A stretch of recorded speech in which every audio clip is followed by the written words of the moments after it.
Yeah, the meeting is getting recorded. ನಮಸ್ಕಾರ ಎಲ್ರಿಗೂ. ಶನಿವಾರದ ಈ ಸಮಯದಲ್ಲಿ ಪುಸ್ತಕದ ಕುರಿತಾದ ಸಂವಾದಕ್ಕೆ ಸಮಯ ಒದಗಿಸಿ ಬಂದಿದ್ದೀರಿ. ನಿಮ್ಗೆಲ್ಲ ಆದರದ ಸ್ವಾಗತ. ನಿಮ್ಗೆಲ್ಲ ತಿಳಿದಿದೆಯೋ ಗೊತ್ತಿಲ್ಲ, ಐ ಕುಡ್ ಸಿ ಸ್ವಲ್ಪ ಹೊಸ ಜನ ಇಲ್ಲಿ ಜಾಯ್ನ್ ಆಗಿದ್ದೀರಾ. ನಾವು ಅಧ್ಯಯಿಸುತ್ತಿರುವ ಪುಸ್ತಕ ಸಿನಿಮೀಯ ಸಿನಿಕೀಯ. ಇದೊಂದು ಚಿಕ್ಕದಾದ ಸರಳ ಭಾಷೆಯಲ್ಲಿ ಹೆಚ್ಚು ಮಾಹಿತಿಯನ್ನ ಒಳಗೊಂಡಿರೋ ಪುಸ್ತಕ, ಸಿನಿಮಾದ ಕುರಿತಾಗಿ ಇರುವಂತದ್ದು. ಇದರ ಲೇಖಕರು ಶ್ರೀ ಅರುಣ್ ಭಾರದ್ವಾಜ್ ಅವರು ನಮ್ಮೊಂದಿಗಿದ್ದಾರೆ. ನಿಮ್ಗೆ ಆತ್ಮೀಯ ಸ್ವಾಗತ ಅರುಣ್ ಅವರೇ. ತಿಳುವಳಿಕೆಗೆ ಒಂದು ನಿರಂತರ ಅಧ್ಯಯನ ಇರಬೇಕು, ಮತ್ತೆ ಚರ್ಚೆನೂ ಇರಬೇಕು. ಇವೆಲ್ಲ ತುಂಬಾ ಪ್ರಮುಖ ಪಾತ್ರವನ್ನ ವಹಿಸುತ್ತವೆ. ನಿರಂತರವಾಗಿ ಕಲಿಯುವ ಕ್ರಮ ಒಬ್ಬ ವ್ಯಕ್ತಿಯೊಳಗಿನ ಜಿಜ್ಞಾಸನೆಯನ್ನ ಉತ್ತೇಜಿಸುತ್ತದೆ ಕೂಡ, ಮತ್ತೆ ಹೊಸ ವಿಚಾರವನ್ನ ಸ್ವೀಕರಿಸುವ ಸಾಮರ್ಥ್ಯವನ್ನ ಹೆಚ್ಚಿಸುತ್ತದೆ. We all have a different opinions, ಅದನ್ನು ನಾವು ತಿಳ್ಕೋಬಹುದು ಇದರಿಂದ. ಮತ್ತೆ ನಮ್ಮ ಆಲೋಚನೆಯನ್ನ ಸ್ಪಷ್ಟಪಡಿಸೋದನ್ನು ಇದರಿಂದ ಕಲಿಬಹುದು. ಮತ್ತೆ ಇತರರ ದೃಷ್ಟಿಕೋನ, ಪರ್ಸ್ಪೆಕ್ಟಿವ್ ಬೇರೆ ಇರುತ್ತಲ್ಲ, ಅದನ್ನು ನಾವು ತಿಳ್ಕೊಂಡು ಅದನ್ನ ಗೌರವಿಸುವುದನ್ನ ಹೆಚ್ಚಿಸ್ಕೋಬಹುದು. ಈ ರೀತಿಯ ನಿರಂತರವಾದ ಕಲಿಕೆ ಅಥವಾ ಅಧ್ಯಯನದಿಂದ ಒಂದು ಬುದ್ಧಿವಂತಿಕೆಯ ಬೆಳವಣಿಗೆ ಆಗತ್ತೆ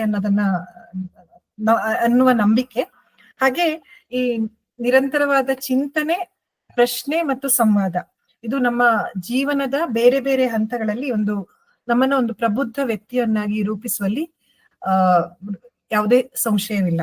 ಅದನ್ನ ನಂಬಿದ್ದೇವೆ. ಹಾಗೆ ಅದೇ ನಿಟ್ಟಿನಲ್ಲಿ ನಾವು ಈ ಪುಸ್ತಕ ಸಿನಿಮೀಯ ಸಿನಿಕೆಯನ್ನ ಅಧ್ಯಯಿಸುತ್ತಾ ಬಂದಿದ್ದೇವೆ. It's all about the cinema. ಈಗಾಗ್ಲೇ 3 ಅಧ್ಯಾಯವನ್ನ ಲೇಖಕರ ಜೊತೆ ನಾವು ಓದ್ಕೊಂಡ್ ಬಂದು ಅವ್ರ ಜೊತೆನೂ ಸಂವಾದ ನಡೆಸಿ ಆ ಅಧ್ಯಾಯದ ಮಹತ್ವವನ್ನ ಅಥವಾ ಅದೇನ್ ಹೇಳ್ತಾ ಇದೆ ಅದನ್ನ ತಿಳ್ಕೊಂಡಿದ್ದೇವೆ. ಅದರಲ್ಲಿ ಸೌಂದರ್ಯ ಹೇಳೋದು ಫಸ್ಟ್ ಅಧ್ಯಾಯ ಇತ್ತು.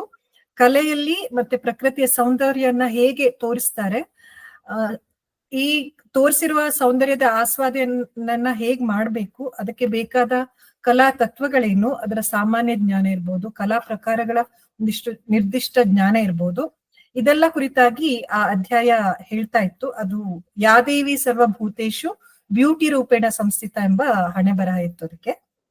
ಇನ್ನೊಂದು ಮನೆ ಮನೆ ಮುದ್ದೆ ಮಾರಿಗುಡಿ ನಿದ್ದೆ. It mainly talks about how cinema narratives create a cultural impact to the society. ಇದು ತುಂಬಾ ಸೊಗಸಾದ ಅಧ್ಯಾಯ ಕೂಡ. ಸಾಂಸ್ಕೃತಿಕವಾಗಿ, ಸಾಮಾಜಿಕವಾಗಿ ಸಿನಿಮಾ ಹೇಗೆ ಪ್ರಭಾವ ಬೀರಬಹುದು ಅನ್ನೋದನ್ನ ಈ ಅಧ್ಯಾಯದಲ್ಲಿ ಹೇಳಿದ್ದಾರೆ. ಇದರ ಕುರಿತಾದ ಸಂವಾದ ಕೂಡ ನಡೆದಿದೆ. ಹಿಂದಿನ ಸಲದ್ದು ಅಧ್ಯಯನದಲ್ಲಿ ಭಾರತೀಯ ಶೈಲಿಯ ಊಟ ತಯಾರಿದೆ ಅಂತ ಇತ್ತು. ಇದು ನಮ್ಗೆ ತುಂಬಾ ಹೊಸ ವಿಷಯ ಆಗಿತ್ತು. ಆದ್ರೆ ಈಗ ಹೇಗೆ how world of cinema it has its own format of creating a new world in front of the audience ಅನ್ನೋದನ್ನ ಅರ್ಥಕೊಂಡ್ವಿ. ಜಪಾನ್ ಇರ್ಬೋದು ಅಥವಾ ಬೇರೆ ಯಾವುದೇ ಕಂಟ್ರಿ, ಈವನ್ ಇಂಡಿಯನ್ ಸಿನಿಮಾದಲ್ಲಿ ಅದರಲ್ಲಿ ಹೇಗೆ ಯಾವ ರೀತಿಯ ಫಾರ್ಮ್ಯಾಟ್ ಅಲ್ಲಿ ನಾವು ಸಿನಿಮಾ ನಿರ್ಮಾಣ ಆಗತ್ತೆ ಮತ್ತು ಅದು ಹೇಗೆ ಆಡಿಯನ್ಸ್ಗೆ ರೀಚ್ ಆಗತ್ತೆ ಅನ್ನೋದನ್ನ ಈ ಅಧ್ಯಾಯದಲ್ಲಿ ತಿಳಿಸಲಾಗಿದೆ. ಇವತ್ತಿನ ಅಧ್ಯಾಯ ವಿಶ್ವಗುರು China. China is the leading country and it has its own way of handling all areas of societies, including cinema. So ಇದರ ಬಗ್ಗೆ ಲೇಖಕರ ಮೂಲಕನೇ ತಿಳ್ಕೊಳ್ಳೋಣ, ಮತ್ತೆ ಪ್ರಶ್ನೋತ್ತರವನ್ನ ನಡೆಸೋಣ. Over to you Arun Bharadwaj.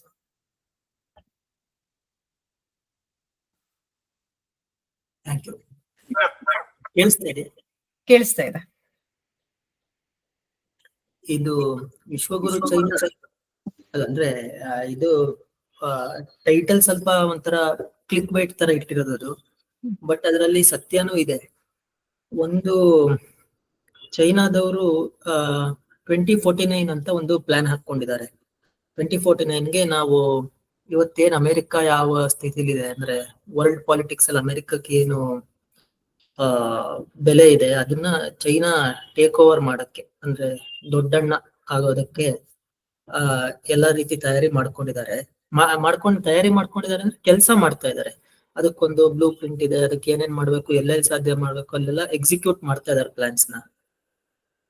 ಅದರ ಒಂದು ಚಿಕ್ಕ ಮಾಡೆಲ್ ಅಂದ್ರೆ ಇಡೀ ಚೈನಾದ ಪ್ಲಾನ್ ಅವರು ಅದು ವರ್ಲ್ಡ್ ಪಾಲಿಟಿಕ್ಸ್ ನೇ ನೋಡ್ಬೇಕಾಗುತ್ತೆ, ಅದು ಇಡೀ ನೋಡ್ಬೇಕು ಅಂದ್ರೆ. ಬಟ್ ಅದ್ರದ್ದೊಂದು ಚಿಕ್ಕ ಮಾಡೆಲ್ ನಿಮಗೆ ಸಿನಿಮಾ ಇಂಡಸ್ಟ್ರಿ ಚೈನಾ ಏನ್ ಮಾಡ್ತಿದೆ ಅಂತ ನೋಡಿದ್ರೆ ಗೊತ್ತಾಗೋಗ್ಬಿಡುತ್ತೆ. ಅದು ನೀವು ಸಿನಿಮಾ ಇಂಡಸ್ಟ್ರಿ ಚೈನಾ ಏನ್ ಮಾಡ್ತಿದೆ ಅನ್ನೋದನ್ನ ಎಕ್ಸ್ಟ್ರಾಪೊಲೇಟ್ ಮಾಡ್ಕೊಂಡು ಹೋದ್ರೆ ಅವ್ರು ಎಲ್ಲಾ ಕಡೆ ಅದನ್ನೇ ಮಾಡ್ತಾ ಇರೋದು, ಅಥವಾ ಎಲ್ಲಾ ಕಡೆ ಏನ್ ಮಾಡ್ತಿದಾರೋ ಅದನ್ನ ಸಿನಿಮಾದಲ್ಲೂ ಮಾಡ್ತಾ ಇದ್ದಾರೆ. ಡೈರೆಕ್ಟ್ ನಾವು ಸಿನಿಮಾಕ್ ಬರೋದಾದ್ರೆ, ಹಾಲಿವುಡ್ ಜಗತ್ತಿನಲ್ಲೇ ಅತಿ ದೊಡ್ಡ ಸಿನಿಮಾ ಇಂಡಸ್ಟ್ರಿ. ಹಾಲಿವುಡ್ ಎಲ್ಲೆಲ್ಲಿ ಸಿನಿಮಾ ರಿಲೀಸ್ ಮಾಡುತ್ತೆ ಆ ಎಲ್ಲಾ ಇಂಡಿಯಾ ಬಿಟ್ಟು ಇನ್ನೆಲ್ಲಾ ಮಾರ್ಕೆಟ್ನು ಹಾಲಿವುಡ್ ಕಂಪ್ಲೀಟ್ ಟೇಕ್ ಓವರ್ ಮಾಡ್ಬಿಟ್ಟಿದೆ. ಇಂಡಿಯಾದಲ್ಲಿ ಮಾತ್ರ ನಮ್ ಸಿನಿಮಾನು ಇದೆ, ಬಟ್ ಸೆಕೆಂಡ್ ಪ್ಲೇಸ್ ಅಲ್ಲಿ ಹಾಲಿವುಡ್ ಇದೆ. ಫಾರ್ ಎಕ್ಸಾಂಪಲ್, ಇಂಡಿಯಾದಲ್ಲಿ ಯಾವುದೇ ರಾಜ್ಯದಲ್ಲಿ ರಿಲೀಸ್ ದುಡ್ಡು ಕಲೆಕ್ಷನ್ ನೋಡಿದ್ರೆ, ಈಗ ಕರ್ನಾಟಕದಲ್ಲಿ ಕನ್ನಡ ಇಂಡಸ್ಟ್ರಿ ಆದ್ಮೇಲೆ ಸೆಕೆಂಡ್ ಹೈಯೆಸ್ಟ್ ಗ್ರಾಸಿಂಗ್ ಹಾಲಿವುಡ್ ಇರುತ್ತೆ. ಸೊ ಹಾಲಿವುಡ್ ಎಲ್ಲಾ ದೇಶಗಳಲ್ಲೂ first grossing highest grossing industry ಆಗಿರುತ್ತೆ, ಇಲ್ಲ ಅಂದ್ರೆ ಸೆಕೆಂಡ್ ಗ್ರಾಸಿಂಗ್ ಆಗಿರುತ್ತೆ. ಬೇರೆ ದೇಶಗಳಲ್ಲಿ ಇಂಡಿಯಾದಷ್ಟು ಸಿನಿಮಾ ಕಲ್ಚರ್ ಇಲ್ಲದೆ ಇರೋ ಕಡೆ ಹಾಲಿವುಡ್ ಅಂದ್ರೆ ಅಲ್ಲಿರೋದೇ ಹಾಲಿವುಡ್ ಅಲ್ಲಿರೋದು. ಸೊ ಈ ಒಂದು ಏನಂತಾರೆ ಅವ್ರದ್ದೊಂದು ಅಶ್ವಮೇಧ ನಡೀತಾ ಇರುವಾಗ, ಅವ್ರಿಗೆ ಒಂದು ಸಿನಿಮಾ ಮೇಕಿಂಗ್ ಅಲ್ಲಿ ಏನಾಗಿದೆ ಅಂದ್ರೆ, ಇವತ್ತು ಸಿನಿಮಾ ಮೇಕಿಂಗ್ ಕಾಸ್ಟ್ ಅಂದ್ರೆ ಟೆಕ್ನಿಕಲಿ ಇವತ್ತು ಮೊದ್ಲಿಗಿನ್ನ ಈಸಿ ಇದೆ ಸಿನಿಮಾ ಮಾಡೋದು.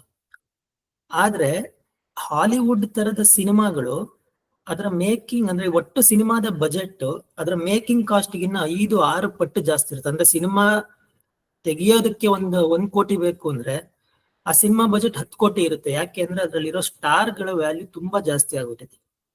ಒಂದು ಹಾಲಿವುಡ್ ಸಿನಿಮಾ ಇವತ್ತು ಅದು ಲಿಟ್ರಲಿ 100 ಕೋಟಿ. ಅದು ಯಾವ ಡಬ್ಬಾ ಸಿನಿಮಾ, ಒಳ್ಳೆ ಸಿನಿಮಾ ಅಥವಾ ಇಂಪಾರ್ಟೆಂಟ್ ಅನ್ಇಂಪಾರ್ಟೆಂಟ್ ಏನು ಲೆಕ್ಕಕ್ಕೆ ಬರೋದಿಲ್ಲ. ಎಲ್ಲಾ ಸಿನಿಮಾದ budget it is really too much. ಅದು ರಿಕವರಿ ಆಗ್ಬೇಕಂದ್ರೆ ಬರೀ ವೆಸ್ಟರ್ನ್ ಅಥವಾ USA ರಿಲೀಸ್ ಮಾಡಿದ್ರೆ ಆಗೋದಿಲ್ಲ. USA 54,000 ಥಿಯೇಟರ್ ಇದೆ. ಸೊ ಬರೀ USA ಮಾರ್ಕೆಟ್ ಇಂದ ಅವರ ದುಡ್ಡು ರಿಕವರ್ ಆಗೋದಿಲ್ಲ.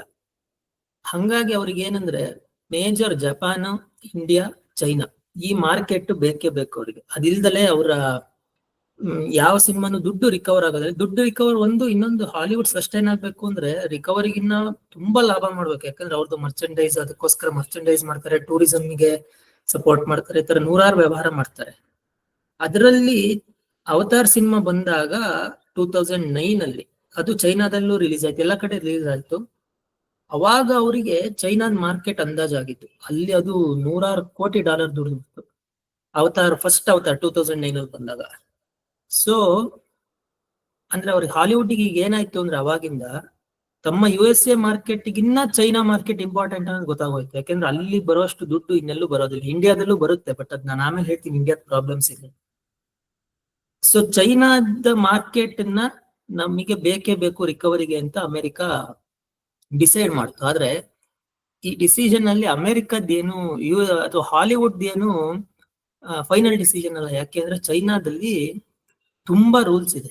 ಚೈನೀಸ್ ಅಲ್ಲದ ಯಾವುದೇ ಫಾರಿನ್ ಸಿನಿಮಾಗಳು 32ಕ್ಕಿಂತ ಜಾಸ್ತಿ ರಿಲೀಸ್ ಮಾಡಂಗಿಲ್ಲ 1 ವರ್ಷಕ್ಕೆ. ಇಂಡಿಯಾದಲ್ಲಿ ಮಾತ್ರ ಎಷ್ಟು ಸಿನಿಮಾ ಬೇಕಾದ್ರೂ ಯಾರು ಬೇಕಾದ್ರೂ ರಿಲೀಸ್ ಮಾಡ್ಬೋದು ಅಂತಾರೆ. ಚೈನಾದಲ್ಲಿ ಅಲ್ಲಿ ಪ್ರೊಪಗ್ಯಾಂಡಾ ಮಿನಿಸ್ಟ್ರಿ ಅಂತಾನೆ ಒಂದಿದೆ. ನಮ್ಮಲ್ಲಿ ಹೆಂಗೆ ಏನೇನೋ ಮಿನಿಸ್ಟ್ರಿಗಳು ಈಗ ಡಿಫೆನ್ಸ್ ಮಿನಿಸ್ಟ್ರಿ ಇದೆ, ಹೋಮ್ ಮಿನಿಸ್ಟರ್ ಇದೆ, ಆ ತರ ಚೈನಾದಲ್ಲಿ ಪ್ರೊಪಗ್ಯಾಂಡಾ ಮಿನಿಸ್ಟ್ರಿ ಇದೆ. ಆ ಪ್ರೊಪಗ್ಯಾಂಡಾ ಮಿನಿಸ್ಟ್ರಿ ಅವ್ರು ಏನ್ ಡಿಸೈಡ್ ಮಾಡ್ತಾರೋ ಅದು ಮಾತ್ರ ಹೊರಗಡೆಯಿಂದ ಚೈನಾಗ್ ಬರಕ್ ಸಾಧ್ಯ. ಇನ್ ಅದ್ ಏನೇ ಕ್ವಾಲಿಟಿ ಹೆಂಗಿದೆ ಅದೇನೂ ಲೆಕ್ಕಕ್ಕಿಲ್ಲ. ಆ ಚೈನಾದ ಪ್ರೊಪಗ್ಯಾಂಡಾ ಇಂಡಸ್ಟ್ರಿ ಅವರು ಓಕೆ ಮಾಡಿದ್ರೆ ಮಾತ್ರ ಅದು ಬರುತ್ತೆ ಒಳಗೆ. ಅದು ಬರೀ ಸಿನಿಮಾ ಅಂತಲ್ಲ, ಯಾವುದೇ ವಿಷಯ ಆದ್ರೂ ಒಂದ್ ಬುಕ್ ಬರ್ಬೇಕು ಅಂದ್ರೂ ಚೈನಾದಲ್ಲಿ ಆ ಪ್ರೊಪಗ್ಯಾಂಡಾ ಮಿನಿಸ್ಟ್ರಿ ಅವರು ಅದನ್ನ ಓಕೆ ಮಾಡಿರ್ಬೇಕು. ಸೊ ಹಾಲಿವುಡ್ನವರು ಈಗ ವರ್ಷಕ್ಕೆ 30 ಸಿನಿಮಾ ಅವರು ಚೈನಾದವರು ವಿದೇಶಿ ಸಿನಿಮಾಗಳನ್ನ ಬಿಡೋದು ಅಂತ ಆದಾಗ ಅದು ಹಾಲಿವುಡ್ಗೆ ಸಾಲಲ್ಲ ಅಷ್ಟು. ಅಂದ್ರೆ ಈಗ ಅವರು 100 ಸಿನಿಮಾ ಮಾಡಿದ್ರೆ ಇವ್ರು ಬರೀ 30 ಸಿನಿಮಾನ ರಿಲೀಸ್ ಮಾಡಿಸಿದ್ರೆ ಅಷ್ಟು ರಿಕವರಿ ಆಗಲ್ಲ. ಸೊ ಚೈನಾದವ್ರು ಏನ್ ಮಾಡ್ತಾರೆ ಅಂದ್ರೆ ಹಾಲಿವುಡ್ಗೆ ಒಂದು ಅವರೇ ಒಂದು ಪ್ಲಾನ್ ಹೇಳ್ಕೊಡ್ತಾರೆ ಯಾವಾಗ್ಲೂ. ಇದೆಲ್ಲ ಆಗೋಗಿರೋದೀಗ, ನೀವು ಪ್ರೊಡಕ್ಷನ್ ನಲ್ಲಿ ನಮ್ಮನ್ ಸೇರಿಸ್ಕೊಂಡ್ಬಿಡಿ ಅಂತ. ಈಗ ಫಾರಿನ್ ಮೂವೀಸ್ 30 ಮಾತ್ರ ರಿಲೀಸ್ ಆಗೋದು ಅಂತ ಇರುತ್ತಾನೆ, ಪ್ರೊಡಕ್ಷನ್ ಅಲ್ಲೂ ಚೈನೀಸ್ ಕಂಪ್ನಿ ಇನ್ವಾಲ್ವ್ ಮಾಡಿದ್ರೆ ಅದು ಚೈನಾದ ಸಿನಿಮಾ ಅಂತ ಆಗುತ್ತೆ. ಸೊ ಅವಾಗ ಅದು ಈ ಲಿಮಿಟೇಷನ್ ಒಳಗಾಗಲ್ಲ, ನೀವ್ ಎಷ್ಟ್ ಬೇಕಾದ್ರೂ ರಿಲೀಸ್ ಮಾಡ್ಬೋದು ಅಂತ ಹೇಳ್ತಾರೆ. ಅದಕ್ಕೆ ಹಾಲಿವುಡ್ ಒಪ್ಕೊಂಡ್ಬಿಟ್ಟಿದೆ 2009-10 ಹೊತ್ತಿಗೆ ಅದನ್ನ ಒಪ್ಕೊಂಡು ಶುರು ಮಾಡ್ತು. ಬಟ್ ಅದಾದ್ಮೇಲೆ ಚೈನಾದವ್ರು ಏನ್ ಮಾಡ್ತಾರೆ ಅಂದ್ರೆ, ಒಂದ್ಸಲ ನಮ್ದು ಪ್ರೊಡಕ್ಷನ್ ಅಂತ ಇದೆ ಅಂದ್ಮೇಲೆ ಮತ್ತೆ ನಮ್ಮ ಮಾರ್ಕೆಟ್ ನಿಮಗ್ ಬೇಕು ಅಂದ್ರೆ ಆ ಸ್ಟೋರಿನಲ್ಲಿ ನಾವ್ ಹೇಳಿ ಚೇಂಜಸ್ ಮಾಡ್ಬೇಕು ಅಂತ ಮಾಡ್ತಾರೆ. First Hollywood cinema making script ready ಇರುತ್ತೆ, ಬಟ್ ಯಾವ್ಯಾವ ಸಿನಿಮಾದಲ್ಲಿ ಚೈನಾ ಇನ್ವಾಲ್ವ್ ಆಗಿದೆ ಅಥವಾ ಯಾವ್ಯಾವ ಸಿನಿಮಾನ ಚೈನಾದಲ್ಲಿ ರಿಲೀಸ್ ಮಾಡ್ಬೇಕು ಅಂತ ಹಾಲಿವುಡ್ ಗೆ ಆಸೆ ಇದೆ, ಆ ಎಲ್ಲಾ ಸ್ಕ್ರಿಪ್ಟ್ ಅಲ್ಲೂ ಚೈನಾದವರು ಮೂಗ್ ತೋರಿಸಿ ಚೇಂಜಸ್ ಮಾಡ್ತಾರೆ. ಏನ್ ಚೇಂಜಸ್ ಮಾಡ್ತಾರೆ ಅಂದ್ರೆ, ಅದ್ರಲ್ಲಿ ಅದ್ ರ್ಯಾಂಡಮ್ ಆಗಿ ಯಾವ್ದೇ ಸೀನ್ ಇರ್ಬೋದು, ಅದ್ರಲ್ಲಿ ಒಂದು ಚೈನಾನ ಹೊಗಳೋ ಅಂತ ಸೀನ್ ಇಡ್ತಾರೆ. ಅಂದ್ರೆ ಅದು ಸುಮ್ನೆ ಬಂದ್ಬಿಟ್ಟು ಚೈನಾನ ಹೊಗಳ ಬಿಡೋದಿಲ್ಲ. ಯಾವ್ದಾದ್ರು ಒಂದು ಸಿನಿಮಾದಲ್ಲಿ ಹೀರೋ, ಈಗ ಐರನ್ ಮ್ಯಾನ್ ತರ ಸಿನಿಮಾದಲ್ಲಿ ಹೀರೋ ಸಾಯ್ತಾ ಇದ್ದಾನೆ ಅಂದಾಗ ಅವನನ್ನ ಬದುಕ್ಸೋ ಡಾಕ್ಟರ್ ಚೈನೀಸ್ ಆಗಿರ್ತಾನೆ. ಇನ್ಯಾವ್ದು ಗ್ರಾವಿಟಿ ಸಿನಿಮಾದಲ್ಲಿ ಇವಳು ಸ್ಯಾಂಡ್ರಾ ಬುಲೆಕ್ ಇದರಲ್ಲಿ ಅಂತರಿಕ್ಷ ಇಂಟರ್ನ್ಯಾಷನಲ್ ಸ್ಪೇಸ್ ಸ್ಟೇಷನ್ ಅಲ್ಲಿ ಸಿಗಾಕೊಂಡಿರ್ತಾಳೆ. ಅವಳು ವಾಪಸ್ ಬರಕ್ ಅವಳದು ಏರ್ ವೆಹಿಕಲ್ ಹಾಳಾಗೋಗಿರುತ್ತೆ. ಅವಳು ವಾಪಸ್ ಬರಕ್ ಹೆಲ್ಪ್ ಮಾಡೋದು ಚೈನೀಸ್ ಏರ್ ಸ್ಟೇಷನ್ ಅವ್ರು ಹೆಲ್ಪ್ ಮಾಡ್ತಾರೆ. ಇದು ಯಾವ್ದು ಸ್ಕ್ರಿಪ್ಟ್ ಅಲ್ಲಿ ಇರೋದಿಲ್ಲ, ಇವ್ರು ಆಮೇಲೆ ಸೇರ್ಸೋದು. ಈ ತರ ನೂರಾರು ಸಾವಿರಾರು ಉದಾಹರಣೆಗಳಿದೆ. ನೀವು ಜನರಲ್ ಆಗಿ ಒಂದು 15 ವರ್ಷದಲ್ಲಿ ಬಂದಿರೋ ಹಾಲಿವುಡ್ ಸಿನಿಮಾನ ಸುಮ್ನೆ ನೋಡ್ತಾ ಹೋದ್ರೆ ರ್ಯಾಂಡಮ್ ನೀವೊಂದ್ 5 ಸಿನಿಮಾ ನೋಡಿದ್ರೆ ಒಂದ್ 2-3 ಸಿನಿಮಾದಲ್ಲಿ ಚೈನಾದ ರೆಫರೆನ್ಸ್ ಇರುತ್ತೆ. ಆ ಎಲ್ಲಾ ರೆಫರೆನ್ಸ್ ಚೈನಾನ ಹೊಗಳೋದು ಅಥವಾ ಚೈನೀಸ್ ಹೆಂಗೆ ಮುಂದೆ ಅಂದ್ರೆ ಅವ್ರ ಎಲ್ಲಾ ವಿಷಯದಲ್ಲೂ ಹೆಂಗೆ ಚೆನ್ನಾಗಿದ್ದಾರೆ ಅಂತ ತೋರ್ಸೋದು, ಈ ತರನೇ ಇರುತ್ತೆ. ಅದು ಕೆಲವು ಸಿನಿಮಾದಲ್ಲಿ ಅಂದ್ರೆ ಯಾವ ತರ ಇರುತ್ತೆ ಅಂದ್ರೆ, ಆ ಸಿನಿಮಾ ಹೆಸರು ನಂಗೆ ನೆನಪಾಗ್ತಿಲ್ಲ. ಅದ್ರಲ್ಲಿ ಅವನು ಟೈಮ್ ಟ್ರಾವೆಲ್ ಮಾಡ್ಕೊಂಡು ಅವನು ಟೈಮ್ ಟ್ರಾವೆಲರ್ ಆಗಿರ್ತಾನೆ. ಅವನು ಟೈಮ್ ಟ್ರಾವೆಲರ್ ಅಂದ್ರೆ ಅವ್ನು ಫ್ಯೂಚರಿಗೆ ಹೋಗ್ಬಿಟ್ಟಿರ್ತಾನೆ. ಅವ್ನು ವಾಪಸ್ ಈ ಕಾಲಕ್ಕೆ ಬಂದಾಗ ಅವ್ನು ಹೀರೋಗೆ ಹೇಳ್ತಾನೆ, ಆ ಹೀರೋ ಫ್ರಾನ್ಸಿಗೆ ಹೊರಟಿರ್ತಾನೆ, ನಾನು ಅಲ್ಲಿ ಲೈಫಲ್ಲಿ ಅಲ್ಲಿ ಸೆಟ್ಲ್ ಆಗ್ತೀನಿ ಅಂತ. ಅವನ್ ಹೇಳ್ತಾನೆ, ಇಲ್ಲ ನಾನು ಫ್ಯೂಚರ್ ನೋಡ್ಕೊಂಡು ಬಂದಿದ್ದೀನಿ, ನೀನ್ ಹೋಗೋದಾದ್ರೆ ಚೈನಾಗ್ ಹೋಗು, ಅದೇ ಬೆಸ್ಟ್ ದೇಶ ವರ್ಲ್ಡ್ ಅಲ್ಲಿ ಅಂತ ಹೇಳ್ತಾನೆ. ಸೊ ಇದು ನೀಟಾಗಿ ಅಂದ್ರೆ ಒಂದು ಇವತ್ತು ಏನಾಗಿದೆ ಅಂದ್ರೆ, ಒಬ್ಬ ಇಂಡಿಯಾದಲ್ಲಾಗ್ಲಿ ಜಗತ್ತಿನ ಯಾವುದೇ ದೇಶದಲ್ಲಿ ಅವನು ಆವಿಡ್ ಹಾಲಿವುಡ್ ಸಿನಿಮಾ ವ್ಯೂವರ್ ಆದ್ರೆ ಅವನಿಗೆ ಗೊತ್ತಿಲ್ದಂಗೆ ಅವನಿಗೆ ಮನ್ಸಲ್ಲಿ ಚೈನಾ ಬಗ್ಗೆ ಒಂದು ಇಮೇಜ್ ಬಂದ್ಬಿಟ್ಟಿರುತ್ತೆ. ಚೈನೀಸ್ ಅಂದ್ರೆ best hackers Chinese, best intelligent mind ಚೈನಾದವ್ರದ್ದೆ, best medical, best scientific facility ಎಲ್ಲ ಚೈನಾದವ್ರದ್ದೆ ಅಂತ. ಇದು ಚೈನಾದವ್ರು ಮಾಡ್ತಾ ಇರೋ ಆಟ. ಇದನ್ನ ಹಾಲಿವುಡ್ ಅವ್ರು ಅಷ್ಟು ಸುಲಭವಾಗಿ ಹೆಂಗ್ ಒಪ್ತಾರೆ ಅಂದ್ರೆ, ಬಿಕಾಸ್ ಆಫ್ ದ ಪ್ರೊಡಕ್ಷನ್. ಆ ಪ್ರೊಡಕ್ಷನ್ ಅಲ್ಲಿ ಅರ್ಧ ದುಡ್ಡು ಚೈನಾದಿರುತ್ತೆ. ಇನ್ನೊಂದು ಚೈನೀಸ್ ಮಾರ್ಕೆಟ್ ಬೇಕು ಅಂದ್ರೆ ಹಾಲಿವುಡ್ ಒಪ್ಕೊಳ್ಳೇಬೇಕು. ಹಾಲಿವುಡ್ ಅದನ್ನ ಒಪ್ಕೊಳ್ಳಿಲ್ಲ ಅಂದ್ರೆ ಅವ್ರು ರಿಲೀಸಿಗೆ ಬಿಡೋದೇ ಇಲ್ಲ ಅಲ್ಲಿ. ಅಂದ್ರೆ ತುಂಬಾ ಸ್ಟ್ರಿಕ್ಟ್ ರೂಲ್ಸ್. ಹೆಂಗಂದ್ರೆ ಚೈನಾದ ಮಾರ್ಕೆಟ್ ಫಸ್ಟ್ PPP ಅಂತಾನೆ ನಾವು ಅದ್ರ ಹೆಸರು, ಅಂದ್ರೆ ಪ್ರೊಪಗ್ಯಾಂಡಾ ಮಿನಿಸ್ಟ್ರಿಗೆ ಕಳಿಸ್ಬೇಕು. ಅದನ್ನ ಕಳಿಸಿದ್ಮೇಲೆ ಅವ್ರು ಏನು ಡೇಟ್ ಗೀಟ್ ಕೊಡೋದಿಲ್ಲ. ಸುಮ್ನೆ ಅವ್ರು ಓಕೆ ಅಂತ ಹೇಳೋದನ್ನ ಕಾಯ್ಕೊಂಡಿರ್ಬೇಕಷ್ಟೇ. ಅಲ್ಲಿ ಯಾವುದೇ ಒಂದು ಚರ್ಚೆಗೆ ಅವಕಾಶ ಇರಲ್ಲ. ಆಯ್ತಾ ಇದಕ್ ಪರ್ಮಿಷನ್ ಸಿಕ್ತಾ ಅಂತಾನು ಇವ್ರು ಕೇಳೋ ಹಂಗಿಲ್ಲ. ಬಹಳ ಸ್ಟ್ರಿಕ್ಟ್ ಡಿಕ್ಟೇಟರ್ಶಿಪ್ ಅಲ್ಲಿ. ಸೊ ಈ ಕಾರಣದಿಂದ ಹಾಲಿವುಡ್ ಕೊನೆಗೆ ಎಷ್ಟೋ ಜನ ಹಾಲಿವುಡ್ ಪ್ರೊಡಕ್ಷನ್ ಮ್ಯಾನೇಜರ್ಸ್ ಏನ್ ಹೇಳ್ತಾ ಇದಾರೆ ಅಂದ್ರೆ, ಚೈನಾ ಹೇಳ್ದಂಗ್ ಕೇಳೋ ಒಂದು ಇಂಡಸ್ಟ್ರಿ ಹಾಲಿವುಡ್ ಅಷ್ಟೇ, ಇನ್ನೇನು ಇಲ್ಲ ಅಂತ. ಇದು ನಾವು ಸುಮ್ನೆ ಜನರಲ್ ಆಗಿ ನಾವು ಇಂಡಿಯಾದಲ್ಲಿ ಕೂತ್ಕೊಂಡು ಸಿನಿಮಾ ನೋಡುವಾಗ ಇದ್ರದ್ದು ಇದೇನಂತ ದೊಡ್ಡ ವಿಷಯ ಅಲ್ಲ ಅಂತ ಕೆಲವರಿಗೆ ಅನ್ನಿಸ್ಬೋದು. ಬಟ್ ವರ್ಲ್ಡ್ ವೈಡ್ ಯಾರ್ಯಾರು ಹಾಲಿವುಡ್ ಸಿನಿಮಾ ನೋಡ್ತಿದ್ದಾರೆ ಅವರೆಲ್ಲರಿಗೂ ಇವತ್ತು ಏನು ಮೈಂಡ್ ಅಲ್ಲಿ ಇದೆ ಅಂದ್ರೆ, ಚೈನಾ ಬಹಳ ಒಂದು ಗ್ರೇಟ್ ಕಂಟ್ರಿ, ಮುಂದೆ ಗ್ರೇಟ್ ಆಗುವ ಕಂಟ್ರಿ. ಮತ್ತೆ ಈ ಸೈನ್ಸ್, ಮ್ಯಾಥ್ಸ್, ಟೆಕ್ನಾಲಜಿಲಿ ಅದು ಮುಂದೆ ಒರೆಯುತ್ತಿರುವ ಕಂಟ್ರಿ ಅನ್ನೋದನ್ನ ಅವ್ರು ಎಸ್ಟಾಬ್ಲಿಷ್ ಮಾಡ್ಬಿಟ್ಟಿದ್ದಾರೆ ಹಾಲಿವುಡ್ ವ್ಯೂವರ್ಸ್ ಮಧ್ಯ. ಇದನ್ನ ನಾನು ಈ ಚಾಪ್ಟರ್ ಅಲ್ಲಿ ಎದುರಿಗಿಟ್ಟು ನೋಡ್ತಾ ಇರೋದು ಇಂಡಿಯನ್ ಮಾರ್ಕೆಟ್ ಏನು ಅಂತ. ಈಗ ಹಾಲಿವುಡ್ನವರು ಚೈನಾದ ಮಾತು ಅಷ್ಟೊಂದು ಯಾಕೆ ಕೇಳ್ತಾರೆ ಅಂದ್ರೆ, ಚೈನಾದಲ್ಲಿ 140 ಕೋಟಿ ಪಾಪ್ಯುಲೇಷನ್ ಇಂಡಿಯಾದಷ್ಟೇ. ಆದ್ರೆ ಚೈನಾದಲ್ಲಿ 1 ಲಕ್ಷ ಥಿಯೇಟರ್ ಇದೆ, 96,000 ಥಿಯೇಟರ್ಸ್ ಇದೆ. ಇಂಡಿಯಾದಲ್ಲೂ 140 ಕೋಟಿ ಪಾಪ್ಯುಲೇಷನ್, ಬಟ್ ಇಂಡಿಯಾದಲ್ಲಿ 10,000 ಥಿಯೇಟರ್ಸ್ ಇದೆ.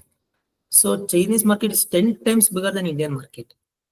ಹಂಗಾಗಿ ಇಂಡಿಯಾದವ್ರು ಏನ್ ಹೇಳಿದ್ರು ಕೇಳಲ್ಲ ಹಾಲಿವುಡ್. ಫಸ್ಟ್ ಆಫ್ ಆಲ್ ಭಾರತದಲ್ಲಿ ನೀವು ನಮ್ಮ ದೇಶದಲ್ಲಿ ಸಿನಿಮಾ ರಿಲೀಸ್ ಮಾಡ್ಬೇಕು ಅಂದ್ರೆ ನಮ್ದೇ ಒಂದಿಷ್ಟು ರೂಲ್ಸ್ ಇದೆ ಅಂತ ಏನೂ ಇಲ್ವೇ ಇಲ್ಲ.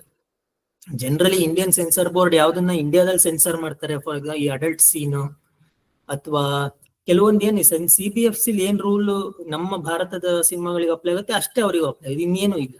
ಇನ್ನು ಆ ತರ ಒಂದಷ್ಟು ರೂಲ್ಸ್ ಇರುತ್ತೆ. ಅಂದ್ರೆ ಈಗ ನಮ್ಮ ಇಂಡಿಯನ್ ಫ್ರೆಂಡ್ಲಿ ನೇಷನ್ಸ್ ಅನ್ನ ಕೆಟ್ಟದಾಗ ತೋರಿಸಿರ್ಬಾರ್ದು, ಈ ತರ ಎಲ್ಲ ಇರುತ್ತೆ. ಅದು ಜನರಲ್ ರೂಲ್.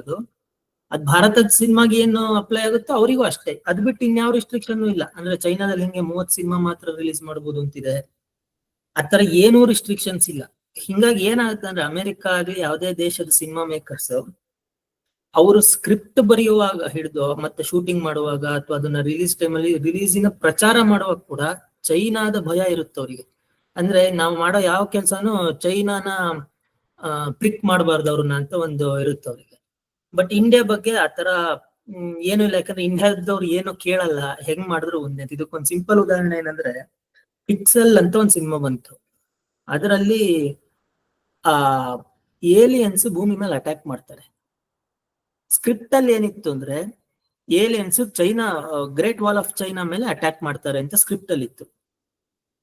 ಬಟ್ ಚೈನಾ ಈ ತರ ಅದನ್ನೆಲ್ಲ ಒಪ್ಪೋದಿಲ್ಲ. ಯಾಕಂದ್ರೆ ಚೈನಾ ಅಂದ್ಮೇಲೆ ಯಾರೋ ಒಬ್ರು ಅಟ್ಯಾಕ್ ಮಾಡ್ತಾರೆ ಅಂದ್ರೆ ಚೈನಾ ವೀಕ್ ಅಂತ ಆಯ್ತಲ್ಲ. ಚೈನಾ ಅದನ್ನೆಲ್ಲ ಒಪ್ಪಲ್ಲ. ಚೈನಾ ಎಷ್ಟು ಸ್ಟ್ರಿಕ್ಟ್ ಅಂತ ಇರಲಿಲ್ಲ. ಚೈನಾದವನೊಬ್ಬ ಬಡವ ಅಂತ ತೋರ್ಸೋದಾಗ್ಲಿ, ಕಳ್ಳ ಅಂತ ತೋರ್ಸೋದು, ಯಾವುದೇ ರೀತಿಯ ನೆಗೆಟಿವಿಟಿನ ಚೈನಾದ ಮೇಲೆ ಅವರು ಮಾಡಕ್ ಬಿಡೋದಿಲ್ಲ.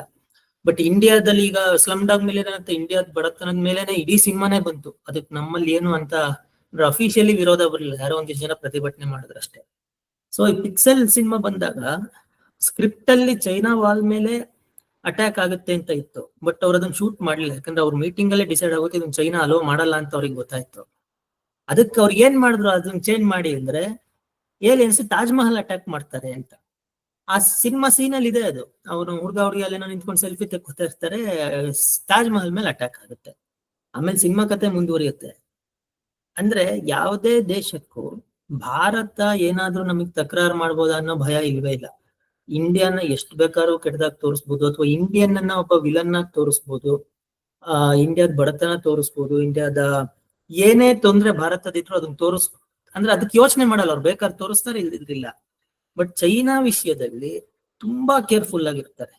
ಇದು ಅಂದ್ರೆ ಸಿನಿಮಾ ಅನ್ನೋ ಒಂದು ಇಂಡಸ್ಟ್ರಿನ ಚೈನಾ ಎಷ್ಟು ಎಫಿಷಿಯಂಟ್ ಆಗಿ ಬಳಸ್ಕೊಂಡಿದೆ ನೆರೆಟಿವ್ ಬಿಲ್ಡಿಂಗ್ ಅಲ್ಲಿ ಅಂದ್ರೆ ಅದು ನಾನು ಇಂಡಿಯಾ ಜೊತೆ ಕಂಪೇರ್ ಮಾಡ್ತಿಲ್ಲ. ಯಾಕಂದ್ರೆ ಇಂಡಿಯಾದಲ್ಲಿ ಏನು ಮಾಡ್ತಾನೆ ಇಲ್ಲ.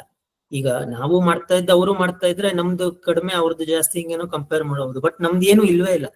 ಚೈನಾ ಅದ್ರಲ್ಲಿ ತುಂಬಾ ಮುಂದೆ ಹೋಗ್ಬಿಟ್ಟಾರೆ. ಒಂದು ಸಿನಿಮಾ ಅನ್ನೋ ಒಂದು ಮಾಧ್ಯಮನ ನರೇಟಿವ್ ಬಿಲ್ಡಿಂಗ್ ಗೆ ಹೆಂಗೆ ಯೂಸ್ ಮಾಡ್ಬೇಕು ಅನ್ನೋಕೆ ವರ್ಲ್ಡ್ ಅಲ್ಲೇ ಬೆಸ್ಟ್ ಎಕ್ಸಾಂಪಲ್ ಚೈನಾ. ಇಂಡಿಯನ್ದಲ್ಲಿ ಅದ್ ಏನು ಇಲ್ವೇ ಇಲ್ಲ. ಅದಕ್ಕಿಂತ ದೊಡ್ಡ ಪ್ರಾಬ್ಲಮ್ ಏನಂದ್ರೆ ಭಾರತದ ಒಂದು ಆಶಯ ಅಂತ ಏನಾರು ಇದ್ರೆ ಅದು ಇಂಡಿಯನ್ ಸಿನಿಮಾದಲ್ಲೂ ಬರ್ತಾ ಇಲ್ಲ. ಅದು ನಾವೀಗೇನೋ ಹಾಲಿವುಡ್ನವ್ರು ನಮ್ ವಿಷಯ ಹೇಳ್ಬೇಕಾಗಿಲ್ಲ. ಭಾರತೀಯ ಸಿನಿಮಾದಲ್ಲೇ ಇಂಡಿಯಾದ ಬಾರ್ಡರ್ಸ್ಗೆ ಈಗ ಯಾವುದೇ ದೇಶ ಬೇರೆ ವಿಷಯಗಳೇನೇ ಇದ್ರು ಬಾರ್ಡರ್ ವಿಷಯದಲ್ಲಿ ತುಂಬಾ ಸ್ಟ್ರಿಕ್ಟ್ ಆಗಿರುತ್ತೆ. ಬಟ್ ಇಂಡಿಯನ್ ಸಿನಿಮಾದಲ್ಲಿ ಕಾಶ್ಮೀರ್ ನಮ್ಮ ಸಿನಿಮಾದ ಭಾಗ, ನಮ್ಮ ದೇಶದ ಭಾಗ ಅಲ್ಲ ಅನ್ನೋಂಥ ಸೀನ್ಗಳು ಬರುತ್ತೆ.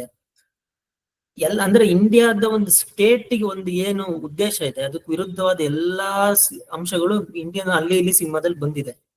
ಅದಕ್ಕೆ ಇಂಡಿಯನ್ಸೇ ಏನೋ ಪನಿಷ್ಮೆಂಟ್ ಕೊಡ್ತಾ ಇಲ್ಲ. ಅಂದ್ರೆ ನಮ್ಮ ಗೌರ್ಮೆಂಟ್ಗಳು ಇದು ಯಾವ್ದ್ರಲ್ಲೂ ಸೀರಿಯಸ್ ಆಗಿಲ್ಲ. ಇದಕ್ಕೆ ಒಂದು ಉದಾಹರಣೆ ಏನಂದ್ರೆ, ಮತ್ತೆ ಇದು ಯಾವಾಗಿಂದ ನಡ್ಕೊಂಡ್ ಬರ್ತಾನೆ ನೀವು ನೋಡಿರ್ಬೋದು. ಎಷ್ಟೋ ಸಿನಿಮಾದಲ್ಲಿ ಇಂಡಿಯಾನೇ ಬೈತಾ ಇರ್ತಾರೆ.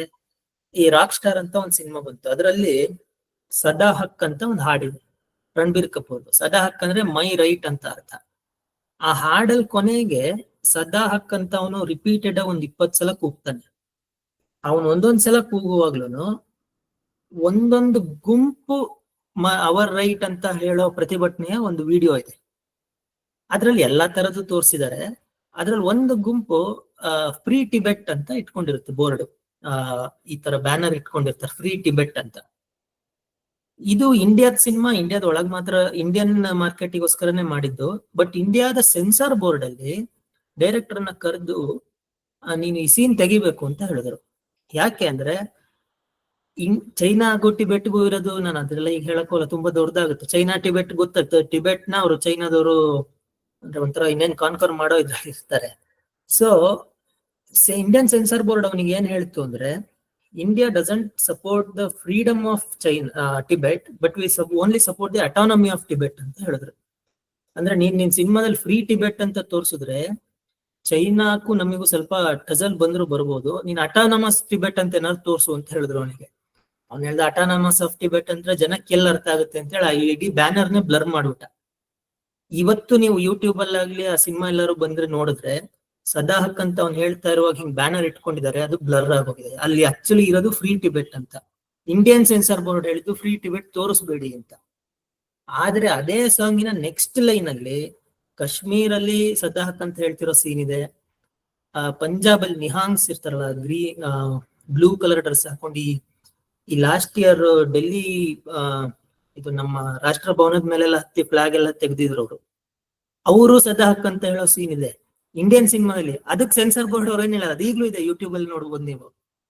ಅಂದ್ರೆ ಚೈನಾಗೂ ನಮಿಗೂ ಯಾವ ಮಟ್ಟದ ಡಿಫ್ರೆನ್ಸ್ ಇದೆ ಒಂದು ಮಾಧ್ಯಮನ ಬಳಸ್ಕೊಳ್ಳೋದ್ರಲ್ಲಿ ಅನ್ನೋದು.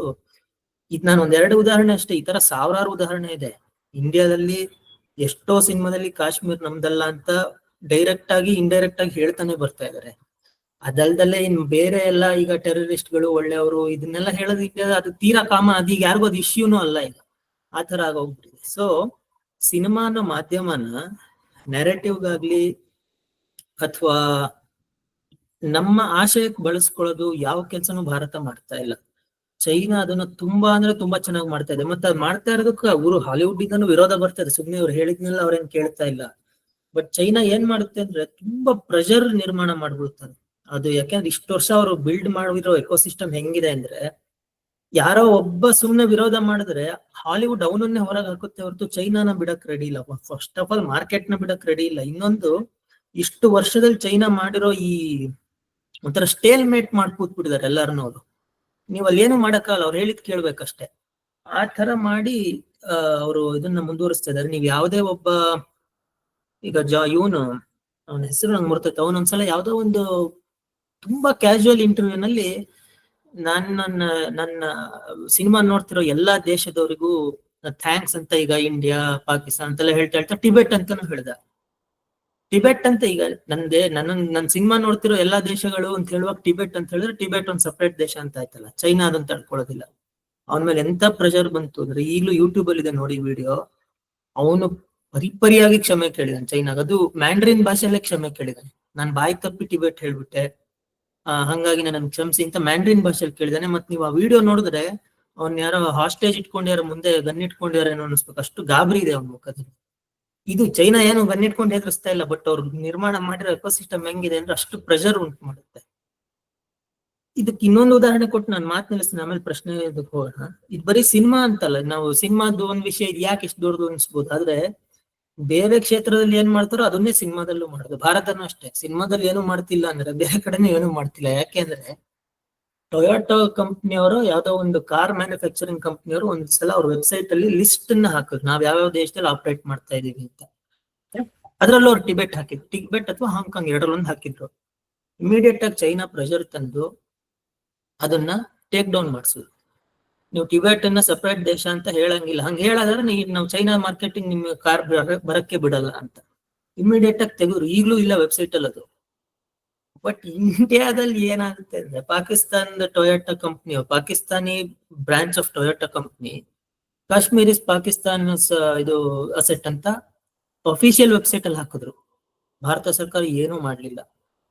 ಇಂಡಿಯಾದ ಟೊಯೋಟೋ ಮೇನ್ ಬ್ರಾಂಚ್ ಅವರು ಕ್ಷಮೆ ಕೇಳಿದ್ರು ಅಷ್ಟೇ, ನಮಿಗೂ ಅದಕ್ಕೂ ಸಂಬಂಧ ಇಲ್ಲ ಅಂತ. ನಮಗೆ ಅದರಿಂದ ಈ ಡೆಲ್ಲಿ ಕೂತ್ಕೊಂಡ್ಬಿಟ್ಟು ಪಾಕಿಸ್ತಾನ ಲಾಹೋರ್ ಅಲ್ಲಿರೋ ಆಫೀಸ್ ಅವ್ರು ಮಾಡಿದಕ್ಕೂ ನಮಗ್ ಸಂಬಂಧ ಇಲ್ಲ ಅಂತ ಹೇಳಿ ಕೈ ತೊಳ್ಕೊಂಡ್ರು. ಟೊಯೋಟೋ ಕಂಪ್ನಿ ಏನು ತಲೆ ಕೆಡಿಸ್ಕೊಳ್ಳಿಲ್ಲ. ಅಂದ್ರೆ ಇಂಡಿಯನ್ ಏನಾಗೋಗಿದೆ ಅಂದ್ರೆ, ನಮ್ಮನ್ನ ಯಾರು ಸೀರಿಯಸ್ ಆಗಿ ತಗೋತಾ ಇಲ್ಲ. ಯಾಕಂದ್ರೆ ಯಾವ್ದಕ್ಕೂ ನಾವು ಪನಿಷ್ ಮಾಡೋದಿಲ್ಲ. ಪನಿಷ್ ಮಾಡೋದು ಅಷ್ಟು ಸುಲಭನೂ ಅಲ್ಲ. ಈಗ ಚೈನಾ ಹೇಳಿದ ತಕ್ಷಣ ಕೇಳಕ್ ಬರ್ತಾ ಇದಾರೆ ಅಂದ್ರೆ ಅವ್ರ ಅದಕ್ಕೆ ಬೇಕಾಗಿರೋ ಅಷ್ಟು ಎಕೋಸಿಸ್ಟಮ್ ರೆಡಿ ಮಾಡಿದ್ದಾರೆ. ಇಂಡಿಯಾ ಅದನ್ನ ಯಾವ ಮಟ್ಟದಲ್ಲಿ ಅಂದ್ರೆ ಏನು ಮಾಡ್ತಾನೆ ಇಲ್ಲ. ನಾವು ಹೋಗ್ಲಿ ಬೇರೆ ದೇಶದ ಕಂಟ್ರೋಲ್ ಮಾಡೋದು ಬಹಳ ದೂರ ಆಯ್ತು.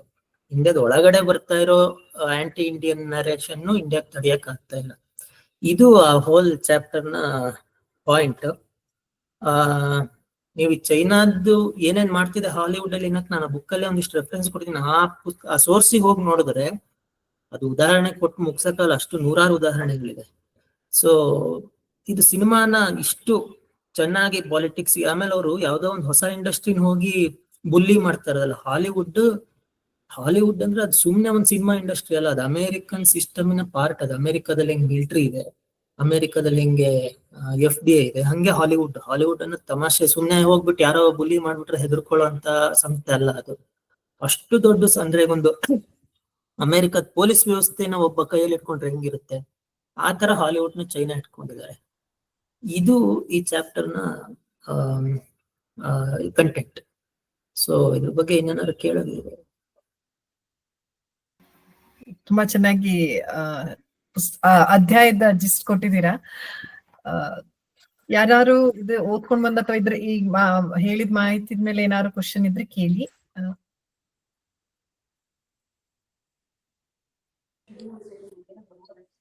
ಹರಿ ಓಂ, ನಮಸ್ತೆ ಜಿ. ಪುಸ್ತಕದಲ್ಲಿ ಏನಿತ್ತು ಅದೆಲ್ಲ ಇಲ್ಲೇ ಹೇಳ್ಬಿಟ್ರಿ. ಪ್ರಶ್ನೆ ಅಂತ ಏನಿಲ್ಲ, ಬಟ್ ಕೊನೆಯಲ್ಲಿ ನಾನು ಏನ್ ಕೇಳ್ಬೇಕಿತ್ತು ಅನ್ನೋದು ಕೊನೆಯಲ್ಲಿ ನೀವು ಹೇಳ್ಬಿಟ್ರಿ. ನಮ್ಮ ದೇಶದ ಸಿನಿಮಾ ಇಂಡಸ್ಟ್ರಿ ಹೊರಗಿನದನ್ನ ಕಂಟ್ರೋಲ್ ಮಾಡೋದಿರ್ಲಿ, ನಮ್ಮ ದೇಶದೊಳಗಡೆ ಇರ್ತಕ್ಕಂಥ ನಮ್ಮದನ್ನ ತೋರ್ಸೋದನ್ನೇ ಕಂಟ್ರೋಲ್ ಮಾಡಕ್ ಆಗ್ತಾ ಇಲ್ಲ ಅಂತ. ಅದೊಂದು ತುಂಬಾ ಇಂಪ್ರೆಸಿವ್. ಬಟ್ ಅದಕ್ಕೇನಾದ್ರೂ ಸೊಲ್ಯೂಷನ್ಗಳು, ಅದ್ರ ಬಗ್ಗೆ ಏನಾದ್ರು ಯೋಚನೆ ಮಾಡಿದಿರ ಜಿ? ಈ ತರ ಮಾಡ್ಬೋದು. ಅಲ್ಲ, ಅವ್ರು ಚೀನಾದವ್ರು ಮಾಡ್ತಾ ಇರೋದು ಅದನ್ನ ಅವ್ರ ದೇಶಕ್ಕೆ ನಮಗ್ ನೋಡಿದ್ರೆ ಅದೊಂಥರ ನೀವು ಡಿಕ್ಟೇಟರ್ ಅನ್ನೋ ತರಕ್ಕೆ ನಮ್ಮ ಭಾವನೆ. ಬಟ್ ಅವ್ರಿಗೆ ಅದು ದೇಶಭಕ್ತಿ. ನಮ್ ದೇಶದ ಮೇಲೆ ನಮ್ಗೆ ಹಿಂಗಿದೆ, ನಾವ್ ಇದನ್ನ ಕಂಟ್ರೋಲ್ ಮಾಡ್ಲೇಬೇಕು, ನಾವು ಯಾವತ್ತಿದ್ರು ಫಸ್ಟ್ ಅಲ್ಲಿ ಇರ್ಬೇಕು ಅನ್ನೋದು ದೃಷ್ಟಿಯಿಂದ ಅವ್ರು ಮಾಡ್ತಿದ್ದಾರೆ. ಅದೇ ರೀತಿ ನಮ್ಮ ದೇಶದಲ್ಲೂ ಕೂಡ ಆಗ್ಬೇಕು ಅನ್ನೋದಕ್ಕೆ ಏನಾದ್ರು ನಿಮ್ ಕಡೆಯಿಂದ ಏನಾದ್ರು ಹೇಳ್ಬೋದಾ ಅಂತ? ಇಲ್ಲ, ನಾನು ಆಕ್ಚುಲಿ ಆ ಚಾಪ್ಟರ್ ಅಲ್ಲೂ ಕೊನೆಗೆ ಬರ್ದಿದ್ದೀನಿ. ಒಂದು, ಇಂಡಿಯನ್ ಮಾರ್ಕೆಟ್ ಸ್ಟ್ರಾಂಗ್ ಆಗ್ಬೇಕು ಅಂದ್ರೆ ನಮ್ಮಲ್ಲಿ ಈಗ ಚೈನಾದಲ್ಲಿ 34 ಸಿನಿಮಾ, ಅದು ಒಂದೊಂದು ವರ್ಷಕ್ಕೂ ಚೂರು ರೈಸ್ ಮಾಡ್ತಾ ಹೋಗ್ತಾರೆ. ಈ 38-40 ಸಿನಿಮಾ ಇರ್ಬೇಕು ವರ್ಷಕ್ಕೆ. ಅಂದ್ರೆ ಅವರು ಸಿಸ್ಟಮ್ ಅಲ್ಲೇ ಒಂದು ಬ್ಯಾರಿಯರ್ ನ ಕ್ರಿಯೇಟ್ ಮಾಡಿದ್ದಾರೆ. ನೀವು ಏನೇ ಮಾಡಿ 40 ಸಿನಿಮಾ ನಾವು ರಿಲೀಸ್, ಬಟ್ ಇಂಡಿಯಾದಲ್ಲಿ ಏನು ಆತರ ರೂಲ್ಸ್ ಅಂದ್ರೆ ಇಲ್ಲಿ ಎಷ್ಟೆಷ್ಟೋ ಸಿನಿಮಾ ರಿಲೀಸ್ ಆಗ್ತಾ ಹೋಗುತ್ತೆ. ನಾವು ಆತರ ಏನು ಬ್ಯಾರಿಯರ್ಸ್ ಕ್ರಿಯೇಟ್ ಮಾಡಿಲ್ಲ. ಇನ್ನೊಂದು, ನಮ್ಮ ಮಾರ್ಕೆಟ್ 10,000, ಇಂಡಿಯಾದಲ್ಲಿ 10,000 ಥಿಯೇಟರ್ಸ್ ಇದೆ ಅಷ್ಟೇ. China same population India China, but ಅಲ್ಲಿ 1,00,000 ಥಿಯೇಟರ್ ಇದೆ, ಇಲ್ಲಿ 10,000 ಥಿಯೇಟರ್ಸ್ ಇದೆ. ಮತ್ತೆ ಥಿಯೇಟರ್ ನ ಸುಮ್ನೆ ರೈಸ್ ಮಾಡಕ್ಕೂ ಆಗೋದಿಲ್ಲ. ಅಲ್ಲಿ ಮಿಡಿಲ್ ಕ್ಲಾಸ್ ಪಾಪ್ಯುಲೇಷನ್ ಎಲ್ಲಿ ಜಾಸ್ತಿ ಆಗ್ತಾ ಹೋಗುತ್ತೆ ಅಲ್ಲಿ ಮಾತ್ರ ಥಿಯೇಟರ್ಸ್ ಬರಕ್ ಸಾಧ್ಯ. ಚೈನಾ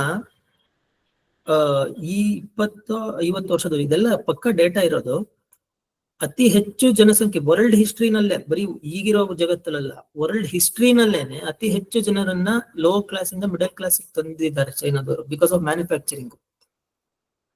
ಜನರ ಕೈಲಿ ದುಡ್ಡು ಆಡಕ್ ಶುರು ಮಾಡಿದಾಗ ಅವ್ರು ಅಲ್ಲಿ ಇಲ್ಲಿ ಹೋಗ್ತಾರೆ. ಸೊ ಥಿಯೇಟರ್ಸ್ ಜಾಸ್ತಿ ಆಗುತ್ತೆ, ವಾಟರ್ ಪಾರ್ಕ್ಸ್ ಜಾಸ್ತಿ ಆಗಿರುತ್ತೆ. ಈ ತರ ಇದೆಲ್ಲ ಮಾಲ್ಗಳೆಲ್ಲ ಜಾಸ್ತಿ ಆಗೋದು ಜನರ ಕೈಲಿ ದುಡ್ಡು ಆಡ್ದಾಗ. ಸೊ ಈ ಪ್ರಾಬ್ಲಮ್ ತುಂಬಾ ದೊಡ್ಡದು. ಅಂದ್ರೆ ಇಂಡಿಯಾ ಇಕ್ಕಿದ್ದಂಗೆ ಇದನ್ನ ಸಾಲ್ವ್ ಮಾಡಕ್ ಆಗಲ್ಲ ಸಿಸ್ಟಮ್ ಅಲ್ಲಿ.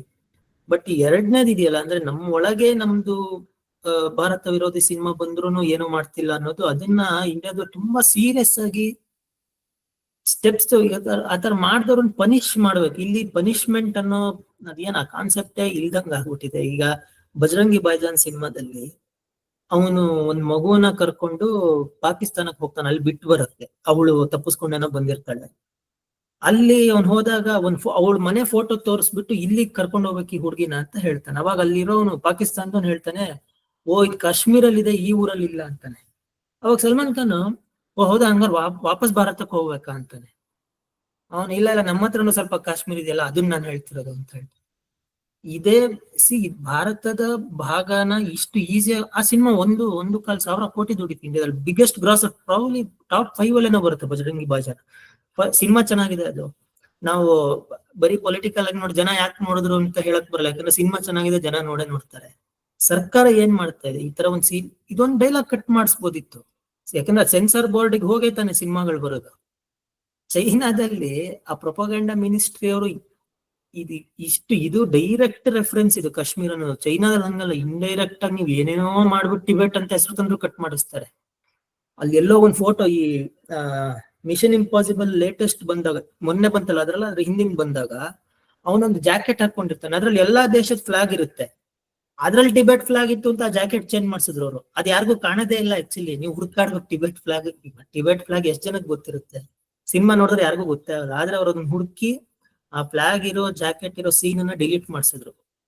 ನಮ್ಮಲ್ಲಿ ಅಂದ್ರೆ ಈಗ ಇದಕ್ಕೆ ಏನು ಉತ್ತರ ಅಂದ್ರೆ, ಇದು ಜನಗಳ ಕೈಯಲ್ಲಿ ಇರೋದಲ್ಲ, ಇದು ಆಡಳಿತ ಸೀರಿಯಸ್ ಆಗಿ ಎಲ್ಲಾ ಸಿನಿಮಾನು ನೋಡಕ್ಕಾಗುತ್ತೆ ಅಂತ ಹೇಳ್ಬೋದು. ಆದ್ರೆ ಎಲ್ಲಾ ಸಿನಿಮಾನು CBFC ಅವ್ರು ನೋಡ್ತಾರೆ. ಸೆನ್ಸಾರ್ ಬೋರ್ಡ್ ನೋಡಿದ್ರೆ ಯಾವ ಸಿನಿಮಾನು ಬರೋದಿಲ್ಲ. ಮತ್ತೆ ಈ ಅಡಲ್ಟ್ ಸೀನ್ ಬಂದ್ರೆ, ಕೆಲವು ಲ್ಯಾಂಗ್ವೇಜ್ ಯೂಸ್ ಮಾಡಿದ್ರೆ ಎಲ್ಲದಕ್ಕೂ ಕಟ್ ಮಾಡ್ತಾರೆ. ಆ ತರ ನ್ಯಾಷನಲ್ ಇಂಟ್ರೆಸ್ಟ್ ಒಂದ್ ಸೇರಿಸ್ಬಿಟ್ಟು ಇಂತಿಂತದನ್ನ ಕಟ್ ಮಾಡಿ ಅಂತ ಅದೊಂದು ಸುಲಭವಾದ ಮಾರ್ಗ. ಅದನ್ನ ಮಾಡ್ತಾನೆ ಎಷ್ಟು ವರ್ಷ ಆಗೋಯ್ತು ಇದು. ಅಂದ್ರೆ ಇದು ಕಂಪ್ಲೀಟ್ಲಿ ಇಚ್ಛಾಶಕ್ತಿಗೆ ಸಂಬಂಧಪಟ್ಟಿದ ವಿಷಯ. ಇಂಡಿಯಾದವ್ರು ಮನ್ಸ್ ಮಾಡಿದ್ರೆ ಮಾಡ್ಬೇಕಷ್ಟೇ. ಮತ್ತೆ ಮಾಡ್ಬೇಕು ಅಂತ ಮನ್ಸ್ ಮಾಡಿದ್ರೆ ಏನೋ ಬಹಳ ಬ್ರಹ್ಮವಿದ್ಯೆಯಲ್ಲಿ ಬಹಳ ಈಸಿಯಾಗೆ ಮಾಡ್ಬೋದು, ಯಾರು ಬೇಕಾದ್ರು. ಅಂದ್ರೆ ಮತ್ತೆ ಇದೇನೋ ನಾನು ಏನು ಸೀಕ್ರೆಟ್ ಹೇಳ್ತೀನಿ, ಈಗ ಅಲ್ಲಿ ಮಿನಿಸ್ಟ್ರಿ ಕೂತಿರೋರಿಗೆಲ್ಲ ಗೊತ್ತಿರೋ ವಿಷಯನೇ ಇದು. ಬಟ್ ಅವ್ರು ಮಾಡ್ಬೇಕು ಕೂತ್ಕೊಂಡಷ್ಟೇ. ಅದು ಅಂದ್ರೆ ಇದೇನಂದ್ರೆ ಒಂದು ಟಾಕ್ ಹುಟ್ಟಿ ಎಲ್ಲಾರು ಜನ ಕೇಳಿದ್ರು ಇದು ನಮ್ಮಲ್ಲಿ ಆಗೋದಿಲ್ಲ. ಯಾಕೆಂದ್ರೆ ಇದು ಅವ್ರಿಗೆ ಗೊತ್ತಿಲ್ಲದೆ ಆಗ್ತಾ ಇರೋ. ಈಗ ಜೈಶಂಕರ್ ಅವರು ಯಾವುದೇ ದೇಶದ ಇಂಟರ್ವ್ಯೂ ನೀವು ನೋಡಿ, ಅಲ್ಲಿ ಅವ್ರ ನ್ಯಾರೇಟಿವ್ ಬಗ್ಗೆ ಮಾತಾಡುವಾಗ ಫಿಸಿಕಲ್ ಮಾತ್ರ ಇರಲ್ಲ, ಮೆಂಟಲ್ ಆಗಿನೂ ಯಾರ್ಯಾರು ನಮ್ಮನ್ನ ಪ್ರಭಾವಿಸ್ತಾರೆ ಅದು ಬಹಳ ಮುಖ್ಯ ಅಂತೆಲ್ಲ ಹೆಚ್ಚು ಕಮ್ಮಿ ಎಲ್ಲ ಇಂಟರ್ವ್ಯೂನಲ್ಲೂ ಹೇಳ್ತಾರೆ. ಇದು ಯಾವ್ದೋ ದೇಶದ ಪತ್ರಕರ್ತಂಗ್ ಇದು ಹೇಳಿ ಏನಪ್ಪ ಇಲ್ಲಿ ಆಗ್ತಾ ಇದೆಯಲ್ಲ ಆಕ್ಚುಲಿ ಅದನ್ನ ತಡಿಬೇಕು ತಾನೆ. ಇದು ಯಾರಿಗೂ ಸೀಕ್ರೆಟ್ ಆಗಂತೂ ಆಗ್ತಿಲ್ಲ, ಎಲ್ಲಾರ್ಗು ಗೊತ್ತಾಗ್ತಾ ಇದೆ. ಅದೇ ಅವ್ರು ಮಾಡೋರು ಯಾಕೆ ಎಕ್ಸಿಕ್ಯೂಟ್ ಮಾಡ್ತಿಲ್ಲ ಅಂತ ಗೊತ್ತಾಗ್ಬೇಕು. ಇದು ಏನ್ ಮಾಡ್ಬೇಕು ಅನ್ನುವ ಒಂದು ಪ್ರಾಬ್ಲಮ್ ಸಾಲ್ವ್ ಆಗ್ಬಿಟ್ಟಿದೆ. ಅಂದ್ರೆ ಒಂದ್ ತಿಂಗಳ ಕೆಲ್ಸ ಒಂದ್ ಪಟ್ಟಿ ಮಾಡೋದು, ಇಂಥದ್ ಬರಂಗಿಲ್ಲ ಅಂತ ಡೆಫಿನೆಟ್ ಆಗಿ ಮಾಡೋದು, ಮತ್ತೆ ಅದ್ ಬಂದ್ರೆ ಪನಿಷ್ ಮಾಡೋದು. 2 ಸಿನಿಮಾಗ್ ಪನಿಷ್ ಮಾಡಿದ್ರೆ ಸಿನಿಮಾ ಇಂಡಸ್ಟ್ರಿ ಅವರೇ ಸುಮ್ನಾಗ್ತಾರೆ. ಮತ್ತೆ ಅವರಿಗೆ ಸಿನಿಮಾ ಏನಾಗುತ್ತೆ ಅಂದ್ರೆ ಸೆನ್ಸಾರ್ ಹತ್ರ ಹೋದಾಗ ಪ್ರಾಬ್ಲಮ್ ಆದ್ರೆ ಅವ್ರಿಗೆ ತುಂಬಾ ದುಡ್ಡು ಲಾಸ್ ಆಗುತ್ತೆ. ಮತ್ತೆ ಯೂಶಲಿ ಸಿನಿಮಾ ಪ್ರೊಡಕ್ಷನ್ ಅವರು ಯಾವ್ದೋ ಒಂದು ಈ ಬ್ಯಾಂಕ್ ಅಂತ ಕಡೆಯಿಂದ ದುಡ್ಡು ತಂದಿರಲ್ಲ, ಎಲ್ಲ ಈ ನಮ್ಮಲ್ಲೆಲ್ಲ ಮೀಟರ್ ಬಡ್ಡಿ ಅಂತಾರಲ್ಲ ಆತರ ದುಡ್ಡು ತಂದಿರ್ತಾರೆ. ಹಂಗಾಗಿ ಕೊನೆ ಹಂತದಲ್ಲಿ ಯಾರು ತೊಂದರೆ ಮಾಡ್ಕೊಳಕ್ ಇಷ್ಟಪಡಲ್ಲ. ಬರೀ ಒಂದ್ ವಾರ ಮುಂದೋಗ್ಬಿಟ್ರೆ ಅವ್ರಿಗೆ ಕೋಟ್ಯಾಂತರ ರೂಪಾಯಿ ಲಾಸ್ ಆಗುತ್ತೆ. ಹಂಗಾಗಿ ಸಿನಿಮಾ ಇಂಡಸ್ಟ್ರಿಯ ಈ ನಟ್ಟು ಬೋಲ್ಟ್ ಟೈಟ್ ಮಾಡೋದು ಈಸಿ, ಆದ್ರೆ ಅದನ್ನ ಮಾಡ್ತಾ ಇಲ್ಲ ನಮ್ಮವರು. ಅದೇ ಅದನ್ನ ಮಾಡ್ಬೇಕು. ಅದಕ್ಕೆ ಇನ್ನೇನು ಹೇಳಂಗಿಲ್ಲ, ಸ್ಟ್ರಿಕ್ಟ್ ಆಗಿ ಆಕ್ಷನ್ ತಗೋ. ಮತ್ತೆ ಎಲ್ಲಾವುದನ್ನು ಸೆನ್ಸಾರ್ ಮಾಡ್ತಾ ಕೂರೋದು ಬೇಕಾಗಿಲ್ಲ. ನೀವು ಇಂಡಿಯಾದ ಆಶಯ ಏನಿದೆ ಅದಕ್ಕೆ ವಿರುದ್ಧವಾಗಿ ಮಾಡ್ಬೇಡಿ ಅಂದ್ಬಿಟ್ರೆ ಆಶಯ ಏನು ಅನ್ನೋದು ಕ್ಲಿಯರ್ ಕಟ್ ಆಗಿ ಹೇಳ್ಬೇಕಷ್ಟೆ. ಅಟ್ಲೀಸ್ಟ್ ಬಾರ್ಡರ್ ವಿಷಯದಲ್ಲಿ ಬಾರ್ಡರ್ಗಳು ಇದು ಇಂಡಿಯಾಗೆ ಸೇರೇ ಇಲ್ಲ, ಕಾಶ್ಮೀರ ಅಲ್ಲಿಗೆ ಹೋಗುತ್ತೆ, ಹಿಂಗೆಲ್ಲ ಹೇಳೋದನ್ನು ನಾವು ಸಹಿಸ್ಕೋತೀವಿ ಅಂದ್ರೆ ಬಹಳ ಅಂದ್ರೆ ಅದೊಂಥರ ಸೀರಿಯಸ್ ಸ್ಟೇಟ್ ಅಲ್ಲ ಇಂಡಿಯಾ ಅಂತ ಆಗುತ್ತೆ. ಚೆನ್ನಾಗಿ ಹೇಳಿದ್ರಿ. ಆ ಸ್ಟ್ರಾಂಗ್ ಸಿಸ್ಟಮ್ ಅನ್ನು ಬಿಲ್ಡ್ ಮಾಡ್ಬೇಕು ನಾವು. ಅದನ್ನ that's where we are missing ಅನ್ಸುತ್ತೆ. ಮೈಸೂರು ಸಿನಿಮಾಗೆ ನಮಸ್ತೆ. ಹೇಳಿ. ಸಾಫ್ಟ್ ಪವರ್ ಬಗ್ಗೆ ಮಾತಾಡೋದಾದ್ರೆ, ಈಗ ಚೈನಾದು ಹಾರ್ಡ್ ಪವರ್ ಬಗ್ಗೆ ನೀವೆಲ್ಲ ಹೇಳಿದ್ರಿ. ಸಾಫ್ಟ್ ಪವರ್ ಬಗ್ಗೆ ಮಾತಾಡೋದಾದ್ರೆ ಇಂಟರ್ಸ್ಟೆಲ್ಲಾರ್ ಅಲ್ಲಿ ನಮ್ಮ ದೇಶದ ಬಗ್ಗೆನೂ ಅಲ್ಲಿ ಉದಾಹರಣೆಗಳು ತಗೊಂಡು ಅಲ್ಲೆಲ್ಲದನ್ನು ಬಂದಿದೆ. ಆ ತರ ಭಾರತದ್ದು ಸಾಫ್ಟ್ ಪವರ್ ಹಾಲಿವುಡ್ ಮೇಲೆ ಆಶಾದಾಯಕವಾಗಿ ನಾನು ಹೇಳ್ತಿರೋಂಥದ್ದು ಏನಾದ್ರೂ ಪ್ರಭಾವ ಇದೆಯಾ, ಮುಂದಕ್ಕೆ ಇನ್ನ ಜಾಸ್ತಿ ಆಗಬಹುದಾ ಅನ್ನೋದು ಪ್ರಶ್ನೆ. ಇದು 2 ಕ್ವಶನ್. ಒಂದು ಸಾಫ್ಟ್ ಪವರ್ ನಾನು ಆಮೇಲೆ ಹಾಲಿವುಡ್ ಭಾರತದ ಪ್ರಭಾವ ಅಂದ್ರೆ ಭಾರತದ ಪ್ರಭಾವ ಏನೇನಿದೆ ಹಾಲಿವುಡ್ ಮೇಲೆ ಅಥವಾ ಬೇರೆ ದೇಶಗಳ ಮೇಲೆ ಅದ್ಯಾವ್ದು ಸಿಸ್ಟಮ್ ಇಂದ ಬಂದಿರೋದಿಲ್ಲ. ನಮ್ ಜನಗಳಲ್ಲಿ ಇವತ್ತು ಹಾಲಿವುಡ್ ನೀವ್ ಯಾವುದೇ ಹೊಸ ಸಿನಿಮಾ ನೋಡಿ, ಈವನ್ ಅನಿಮೇಷನ್ ತರ ಸಿನಿಮಾ, ಅದ್ರ ಕ್ರೂ ಇರ್ತಾರಲ್ಲ ಯಾರೋ, ಅದ್ರಲ್ಲಿ ಒಂದು 10, 12, 15, 20% ಇಂಡಿಯನ್ಸ್ ಇರ್ತಾರೆ. ನಾನು ಮೊನ್ನೆನೆ ಅದ ಸಿನಿಮಾ ಅನಿಮೇಷನ್ ಒಂದು ಮಕ್ಳದ್ ಸಿನಿಮಾ ಬಂತು, ಅದ್ರದ್ದು ಮೈನ್ ಏನಂತಾರೆ ಅನಿಮೇಷನ್ ಹೆಡ್ ಅವ್ನ ಯಾರೋ ಪ್ರದೀಪ್ ಬಾಲಕೃಷ್ಣ ಅಂತ ಇಂಡಿಯಾದವನು. ಅಂದ್ರೆ ಅಲ್ಲಿರೋದು ಈಗ ಹಾಲಿವುಡ್ ಅಲ್ಲಿ ಇಂಡಿಯನ್ ಜನಗಳ ಒಂದು ಪ್ರೆಸೆನ್ಸ್ ಹಾಲಿವುಡ್ ಅಲ್ಲಿ ತುಂಬಾ ಇದೆ. ಬರೀ ಪ್ರೆಸೆನ್ಸ್ ಅಂದ್ರೆ ಸುಮ್ನೆ ಏನೋ ಮಾಡ್ತಾ ಇದಾರೆ ಅಂತಲ್ಲ, ಬಹಳ ಪ್ರಾಮಿನೆಂಟ್ ಪೊಸಿಷನ್ ಅಲ್ಲಿ ಇದ್ದಾರೆ. ಈಗ ಹೆಂಗೆ ಬೇರೆ ಬೇರೆ ಕಂಪ್ನಿಗಳಲ್ಲಿ ಮೈಕ್ರೋಸಾಫ್ಟ್ ಅಲ್ಲಿ ಹೆಂಗೆ ಭಾರತದವ್ರು ಇದ್ದಾರೆ, ಆ ತರ ಹಾಲಿವುಡ್ ಅಲ್ಲೂ ಇದ್ದಾರೆ. ಮತ್ತೆ ಹಾಲಿವುಡ್ ಕಥೆಗಳಲ್ಲಿ ಭಾರತದ ರೆಪ್ರೆಸೆಂಟೇಷನ್ ಚೆನ್ನಾಗೇ ಇತ್ತು. ಈಗ ಸ್ವಲ್ಪ ಅದು ಬದಲಾಗ್ತಾ, ಅದು ಅಂದ್ರೆ ಸ್ವಲ್ಪ ವಿಷಯ ಚೇಂಜ್ ಆಗೋದು. ಹಂಗಾಗಿ ನಾನು ಅದ್ ಹೇಳಕ್ ಹೋಗಲ್ಲ. ಈಗ ನೀವು ಆಲ್ಮೋಸ್ಟ್ ಒಂದು ಬಿಗ್ ಬ್ಯಾಂಗ್ ಥಿಯರಿ ತನಕ ತಗೊಂಡ್ರೆ ಅದ್ರಲ್ಲಿ ಒಬ್ಬ ಮೇನ್ ಕ್ಯಾರೆಕ್ಟರ್ ಇಂಡಿಯನ್ ಇದಾನೆ ಅಂದ್ರೆ ಅವ್ನು ತುಂಬಾ ಚೆನ್ನಾಗಿದೆ ಅದ್ರಲ್ಲಿ. ಅಂದ್ರೆ ಒಬ್ಬ ಇಂಡಿಯನ್ ಅನ್ನ ಅಮೆರಿಕನ್ ಸೊಸೈಟಿ ಹೆಂಗ್ ನೋಡುತ್ತೆ ಅದು ಕರೆಕ್ಟ್ ಆಗಿ ಅದ್ರಲ್ಲಿ ಪೊಸಿಷನ್ ಆಗಿದೆ. ಈ ತರದ ವಿಷಯಗಳಲ್ಲಿ ಅವರು ಜಾಸ್ತಿ ಆಟ ಆಡಿಲ್ಲ. ಈಗ ಶುರು ಮಾಡಿದಾರೆ ಆಟ ಆಡೋಕೆ. ಇದರಿಂದ ಯಾವ್ದು ನೆವರ್ ಹ್ಯಾವ್ ಐ ಎವರ್ ಅಂತ ಒಂದು ಹೊಸದ್ ಬಂತು, ಅದರಿಂದೆಲ್ಲ ಶುರು ಆಗಿದೆ. ಮತ್ತೆ ಈ ವೋಕ್ ಕಲ್ಚರ್ ಎಲ್ಲ ಅದ್ ಸ್ವಲ್ಪ ಮುಂದಕ್ಕೆ ಹೋಗುತ್ತದೆ, ಆಮೇಲೆ ನೋಡೋಣ. ಇನ್ನೊಂದು ನೀವು ಸಾಫ್ಟ್ ಪವರ್ ಅಂತ, ಅದು ಸಾಫ್ಟ್ ಪವರ್ ಆಗ್ಲಿ ಹಾರ್ಡ್ ಪವರ್ ಆಗ್ಲಿ, ಪವರ್ ಅಂದ್ರೆ ನಮಗ್ ಬೇಕಾಗಿರೋ ಕೆಲಸ ಮಾಡಿಸ್ಕೊಳಕ್ ಆದ್ರೆ ಮಾತ್ರ ಪವರ್. ಸಾಫ್ಟ್ ಹಾರ್ಡ್ ಬೇರೆ ವಿಷಯ. ನಮ್ಮ ಸಾಫ್ಟ್ ಪವರ್ ಇಂದ ನಮಗ್ ಏನ್ ಯೂಸ್ ಆಗ್ತದೆ, ನಮಗ್ ಬೇಕಾಗಿದ್ದ ಕೆಲಸ ಆಗ್ತಾ ಇದೆಯಾ ಅನ್ನೋದು ಪಾಯಿಂಟ್. ನಮ್ದು ಸಾಫ್ಟ್ ಪವರ್ ಇತ್ತು ಹಾರ್ಡ್ ಪವರ್ ಇತ್ತು ಅನ್ನೋದು ಆಮೇಲೆ. ಚೈನಾ ಏನ್ ಮಾಡ್ತಾ ಇದೆ, ಮತ್ತೆ ಚೈನಾ ಹಾರ್ಡ್ ಪವರ್ ಅವ್ರು ಎಲ್ಲದನ್ನ ಬಲವಂತದಿಂದನೇ ಮಾಡ್ತಾ ಇಲ್ಲ. ಫಸ್ಟ್ ಆಫ್ ಆಲ್ ಈಗ ಪ್ರೊಡಕ್ಷನ್ ಮೂಲಕ ಅವರೊಂದು ಕೆಲಸ ಮಾಡ್ತಾರೆ ಅಂದ್ರೆ ಅದು ಒಂದ್ ಲೆಕ್ಕದ ಸಾಫ್ಟ್ ಲೆಕ್ಕ. ಅದು ಅಂದ್ರೆ ಎಲ್ಲವನ್ನು ಬುಲ್ಲಿ ಮಾಡಿ ಮಾಡಕ್ಕಾಗೋದಿಲ್ಲ. ಒಂದ್ ಹಂತ ಆದ್ಮೇಲೆ ಯಾರು ಕೇಳೋದಿಲ್ಲ. ಇವನ್ ರಿಚರ್ಡ್ ಗೆರೆಗೆಲ್ಲ ಹಂಗ್ ಮಾಡಕ್ ಹೋದ್ರು ಅವನು ಬೇಡ ನನಗೆ ಮಾರ್ಕೆಟ್ ಅಂತ ಹೋಗ್ಬಿಟ್ಟ. ಸೊ ಅಷ್ಟೊಂದು ಫ್ರಿಕ್ಷನ್ ಅವರು ಮಾಡ್ಕೊಳಲ್ಲ. ಇಲ್ಲಿ ನಾವು ಸಾಫ್ಟ್ ಆಗಿ ಡೀಲ್ ಮಾಡ್ಲಿ ಹಾರ್ಡ್ ಆಗಿ ಡೀಲ್ ಮಾಡ್ಲಿ, ನಮಗ್ ಬೇಕಾಗಿರೋ ಕೆಲಸ ಆಯ್ತಾ ಅನ್ನೋದು ಮುಖ್ಯ. ಈಗ ಕ್ವಾಂಟಿಕೋ ಅಂತ ಒಂದ್ ಸೀರೀಸ್ ಬಂತು, ಅದ್ರಲ್ಲಿ ಒಬ್ಬ ಹಿಂದೂನ ಟೆರರಿಸ್ಟ್ ಆಗಿ ತೋರಿಸಿದ್ರು. ಅಂದ್ರೆ ಅವ್ನು ಟೆರರಿಸ್ಟ್ ಆಗಿ ಅವನನ್ನ ಗನ್ ಡೌನ್ ಮಾಡ್ತಾರೆ. ಅವಾಗ ಇಲ್ಲಿ ನೋಡಿದ್ರೆ ರುದ್ರಾಕ್ಷಿ ಮಾಲೆ ಹಾಕೊಂಡಿರ್ತಾನ ಅವನ ಹೆಸರು ಏನೋ ಬರ್ದು, ಒಟ್ಟು ಹಿಂದೂ ಅಂತ ತೋರಿಸಿದ್ರು. ಸಿ ಯಾವುದೇ ಕಾರಣಕ್ಕೂ ಒಬ್ಬ ಚೈನೀಸ್ ನ ವಿಲನ್ ಆಗಿ ತೋರ್ಸಕ್ ಚೈನಾ ಬಿಡಲ್ಲ. ಅದು ಯಾವ ದೇಶದಲ್ಲಾರು ಸಿನಿಮಾ ಬಂದಿರ್ಲಿ, ಹಾಲಿವುಡ್ ಅಂತ ಅಲ್ಲ. ಈಗ ಇಂಡಿಯಾದ ಸಾಫ್ಟ್ ಪವರ್ ಆಗ್ಲಿ ಹಾರ್ಡ್ ಪವರ್ ಆಗ್ಲಿ ಆ ಸೀನ್ ಅನ್ನು ಕಟ್ ಮಾಡ್ಸಕ್ ನಮ್ ಕೈಲಿ ಆಯ್ತಾ? ನಾವು ಬಲವಂತ ಮಾಡಾಗ್ಲಿ ಅಥವಾ ನಮ್ಮ ಮಾರ್ಕೆಟಿನ ಆಸೆ ತೋರಿಸಿ ಅಥವಾ ನಮ್ಮ ಇಂಡಿಯನ್ ಡಯಾಸ್ಪೋರಾ ಅಮೆರಿಕದಲ್ಲಿ ಎಷ್ಟೊಂದಿದೆ ಅಂತ ಒಂದ್ ಬ್ಲಾಕ್ ಮೇಲ್ ಏನಾದ್ರೂ ಮಾಡೋದಾಗ್ಲಿ, ಸಾಫ್ಟ್ ಆಗ್ಲಿ ಹಾರ್ಡ್ ಆಗ್ಲಿ, ಆ ಸೀನ್ ಕಟ್ ಮಾಡ್ಸಕ್ ನಮಗೆ ಆಯ್ತಾ? ಆಗಿದೆ. ಈಗ್ಲೂ ಅದಿದೆ. ನೀವು ಅದ್ಯಾವ್ದು ನೆಟ್ಫ್ಲಿಕ್ಸ್ ಅಲ್ಲಿ ಇದೆ ಎಲ್ಲಿದೆ ನಂಗೆ ಗೊತ್ತಿಲ್ಲ, ಅದ್ರಲ್ಲಿ ನೋಡಿದ್ರೆ ಆ ಸೀನ್ ಈಗ್ಲೂ ಇದೆ. ಅಂದ್ರೆ ನಮ್ದು ಪವರ್ ಅದಿಲ್ಲ. ಅದು ಪವರ್ ನಾವು ಸಾಫ್ಟ್ ಪವರ್ ಅಂತ ಯಾವ್ದನ್ನ ಹೇಳ್ತೀವಿ ಅಂದ್ರೆ ಇಂಡಿಯನ್ ಡಯಾಸ್ಪೋರಾ ಆಯಾ ಸಮಾಜಕ್ಕೆ ಕೊಡ್ತಾ ಇರುವ ಕಾಂಟ್ರಿಬ್ಯೂಷನ್ ಕಾರಣಕ್ಕೆ ಎಲ್ಲಾ ದೇಶದಲ್ಲೂ ಭಾರತದ ಬಗ್ಗೆ ಗೌರವ ಇದೆ. ಅದೊಂದು ಗುಡ್ ವಿಲ್ ಅಷ್ಟೇ. ಅದರಿಂದ ನಮಗೇನ್ ಯೂಸ್ ಆಗ್ತಾ ಇಲ್ಲ. ಅಂದ್ರೆ ಅದು ಪವರ್ ಅಲ್ಲ, ಅದೊಂದು ಯಾಕೆಂದ್ರೆ ಇಂಡಿಯಾದವ್ರು ಎಲ್ಲೇ ಇದ್ರು ಆ ಸಮಾಜಕ್ಕೆ ತುಂಬಾ ಒಳ್ಳೆ ಕಾಂಟ್ರಿಬ್ಯೂಷನ್. ಅಮೆರಿಕದಲ್ಲಂತೂ ಗೊತ್ತೇ ಇದೆ ಎಲ್ಲರಿಗೂ, ಬೇರೆ ದೇಶಗಳಲ್ಲೂ ಅಷ್ಟೇ. ಮತ್ ಬರೀ ಒಳ್ಳೆ ಕಾಂಟ್ರಿಬ್ಯೂಷನ್ ಅಷ್ಟೇ ಅಲ್ಲ, ಆ ದೇಶದ ಕ್ರೈಮ್ ರೇಟ್ಸ್ ಅಲ್ಲಿ ಇಂಡಿಯನ್ಸ್ ಬಹಳ, ಇವತ್ತು ಅಮೆರಿಕನ್ ಜೈಲ್ಸ್ ಅಲ್ಲಿ ಭಾರತದವರು ಆಲ್ಮೋಸ್ಟ್ ಇಲ್ವೇ ಇಲ್ಲ, 0.1%, ಅದು 1-2% ಇದಾರಷ್ಟೇ. ಇದು ಭಾರತೀಯ ಜನರ, ಆ ದೇಶಕ್ಕೆ ಭಾರತೀಯ ಜನರು ಕೊಡ್ತಿರೋ ಕಾಂಟ್ರಿಬ್ಯೂಷನ್. ಅದರಿಂದ ನಮಗೇನು ಯೂಸ್ ಆಗ್ತಿಲ್ಲ, ನಮ್ ಪವರ್ ಏನು ಬರ್ತಾ ಇಲ್ಲ. ಈಗ ಅಷ್ಟೋ ಜನ NRIಗಳು ಸೇರ್ಕೊಂಡು ಕೂಡ ಆ ಕ್ವಾಂಟಿಕೋದ್ ಒಂದ್ ಸೀನ್ ಅನ್ನ ಕಟ್ ಮಾಡ್ಸಕ್ ಆಗಿಲ್ಲ. ಈಗ್ಲೂ ಇದೆ ಅದು. ಈ ಹಿಂದೂ ಟೆರರಿಸ್ಟ್ ಅಂತ ಅದ್ರಲ್ಲಿ ಬರುತ್ತದು, ಸ್ವಲ್ಪ ಹಳೆ ಸೀಸನ್, 3rd ಸೀಸನ್ ಅಲ್ಲೇನೋ ಬರುತ್ತದು. ಆಮೇಲೆ ಅದು ಈಗ ಜಾಸ್ತಿ ಆಗ್ತಾ ಇದೆ. ಮತ್ತೆ ಇಂಡಿಯನ್ ಕಾಸ್ಟ್ ಸಿಸ್ಟಮ್ ಬಗ್ಗೆ ಅವರು ಕಿಂಡಲ್ ಮಾಡಿ ಸಿನಿಮಾಗಳು ಮಾಡ್ತಿದ್ದಾರೆ. ಇಂಡಿಯಾದಲ್ಲಿರೋ ಸ್ಲಮ್ ಡಾಗ್ ಮಿಲಿಯನರ್ ಎಲ್ಲ ನೋಡೇ ಇದೀವಲ್ಲ, ಅದು ಮತ್ ನೋಡಿ ಸ್ಲಮ್ ಡಾಗ್ ಮಿಲಿಯನರ್ ತರ ಸಿನಿಮಾ ಬಂದಿದ್ ಯಾವ ತರ ಇಂಪ್ಯಾಕ್ಟ್ ಆಗಿದೆ ಅಂದ್ರೆ ಅದೊಂದು ಪರ್ಮನೆಂಟ್ ಇಮೇಜ್ ಆಫ್ ಇಂಡಿಯಾ ಬಂದು ಈಗ್ಲೂ ಕೂತ್ಬಿಟ್ಟಿದೆ. ಅದು ಎಲ್ಲಾ ಕಡೆ ಬಿಗ್ ಬ್ಯಾಂಗ್ ಥಿಯರಿ ಅಷ್ಟು ಒಳ್ಳೆ ರೆಪ್ರೆಸೆಂಟೇಷನ್ ಅಂತ ಹೇಳಿದ್ನಲ್ಲ, ಅದ್ರಲ್ಲಿ ಒಂದ್ 20 ಸಲ ಬರೋ ಡೈಲಾಗ್. ಅವನು ಯಾರಿಗಾರೋ ಒಬ್ರು ಇಂಟ್ರೊಡ್ಯೂಸ್ ಮಾಡಿಸುವಾಗ ಇಂಡಿಯನ್ ಅಂದ ತಕ್ಷಣ, ಓ ಸ್ಲಮ್ ಡಾಗ್ ಮಿಲಿಯನರ್, ನೀನು ಸ್ಲಮ್ ಅಲ್ಲೇ ಬೆಳೆದಿದ್ಯಾ, ನಿನಗೆ ಸ್ನಾನ ಮಾಡಕ್ ನೀರಿರ್ಲಿಲ್ವಾ ಅಂತೆಲ್ಲ ಕೇಳೋ ಸೀನ್ಗಳು ಬೇಕಾದಷ್ಟಿದೆ. ಹಂಗಾಗಿ ನಮ್ಮವರು ಎಲ್ಲೇ ಹೋದ್ರು ಅಲ್ಲಿ ಸೊಸೈಟಿಗೆ ತುಂಬಾ ಒಳ್ಳೆ ಕಾಂಟ್ರಿಬ್ಯೂಷನ್ ಕೊಡ್ತಾರೆ. ಆದ್ರೆ ಅದು ನಮ್ಮ ಸಾಫ್ಟ್ ಪವರ್ ಅಲ್ಲ. ಅಂದ್ರೆ ನಮ್ ಪವರ್ ಅಂದ್ರೆ ನಮಗ್ ಬೇಕಾಗಿರೋ ಕೆಲಸ ಆಗ್ಬೇಕು, ಅದು ಆಗ್ತಾ ಇಲ್ಲ. ಎನಿವೆ ಅದರ್ವೈಸ್ ಹಾಲಿವುಡ್ ಅಲ್ಲಾಗ್ಲಿ ಎಲ್ಲಾ ಕಡೆ ಇಂಡಿಯನ್ ಪ್ರೆಸೆನ್ಸ್ ತುಂಬಾ ಚೆನ್ನಾಗಿದೆ. ಒಳ್ಳೊಳ್ಳೆ ಪೊಸಿಷನ್ ಅಲ್ಲಿ ಇದಾರೆ. ಆಕ್ಟಿಂಗ್ ಅಲ್ಲಿ ಆ ಮಟ್ಟದಲ್ಲಿ ಬಂದಿಲ್ಲ, ಯಾಕಂದ್ರೆ ಆಕ್ಟಿಂಗ್ ಅಲ್ಲಿ ಬರೋ ಕ್ಯಾರೆಕ್ಟರ್ಸ್ ಇಂಡಿಯನ್ ಆಗಿರ್ಬೇಕು. ಸುಮ್ನೆ ಒಬ್ಬ ಆಕ್ಟರ್ ತಗೊಂಡ್ಬಿಡಕ್ಕಾಗಲ್ಲ. ಎಲ್ಲೆಲ್ಲಿ ಕ್ಯಾರೆಕ್ಟರ್ಸ್ ಇಂಡಿಯನ್ ಅಲ್ಲೆಲ್ಲ ಚೆನ್ನಾಗಿ ಬಂದಿದ್ದಾರೆ. ಅದರ್ವೈಸ್ ಅದು ಪವರ್ ಅಂತ ಏನೂ ಅಲ್ಲ. ಅದು ಆಕ್ಚುಲಿ ನಮ್ಮವ್ರ ಪ್ರೆಸೆನ್ಸ್ ತುಂಬಾ ಚೆನ್ನಾಗಿದೆ ಅಷ್ಟೇ.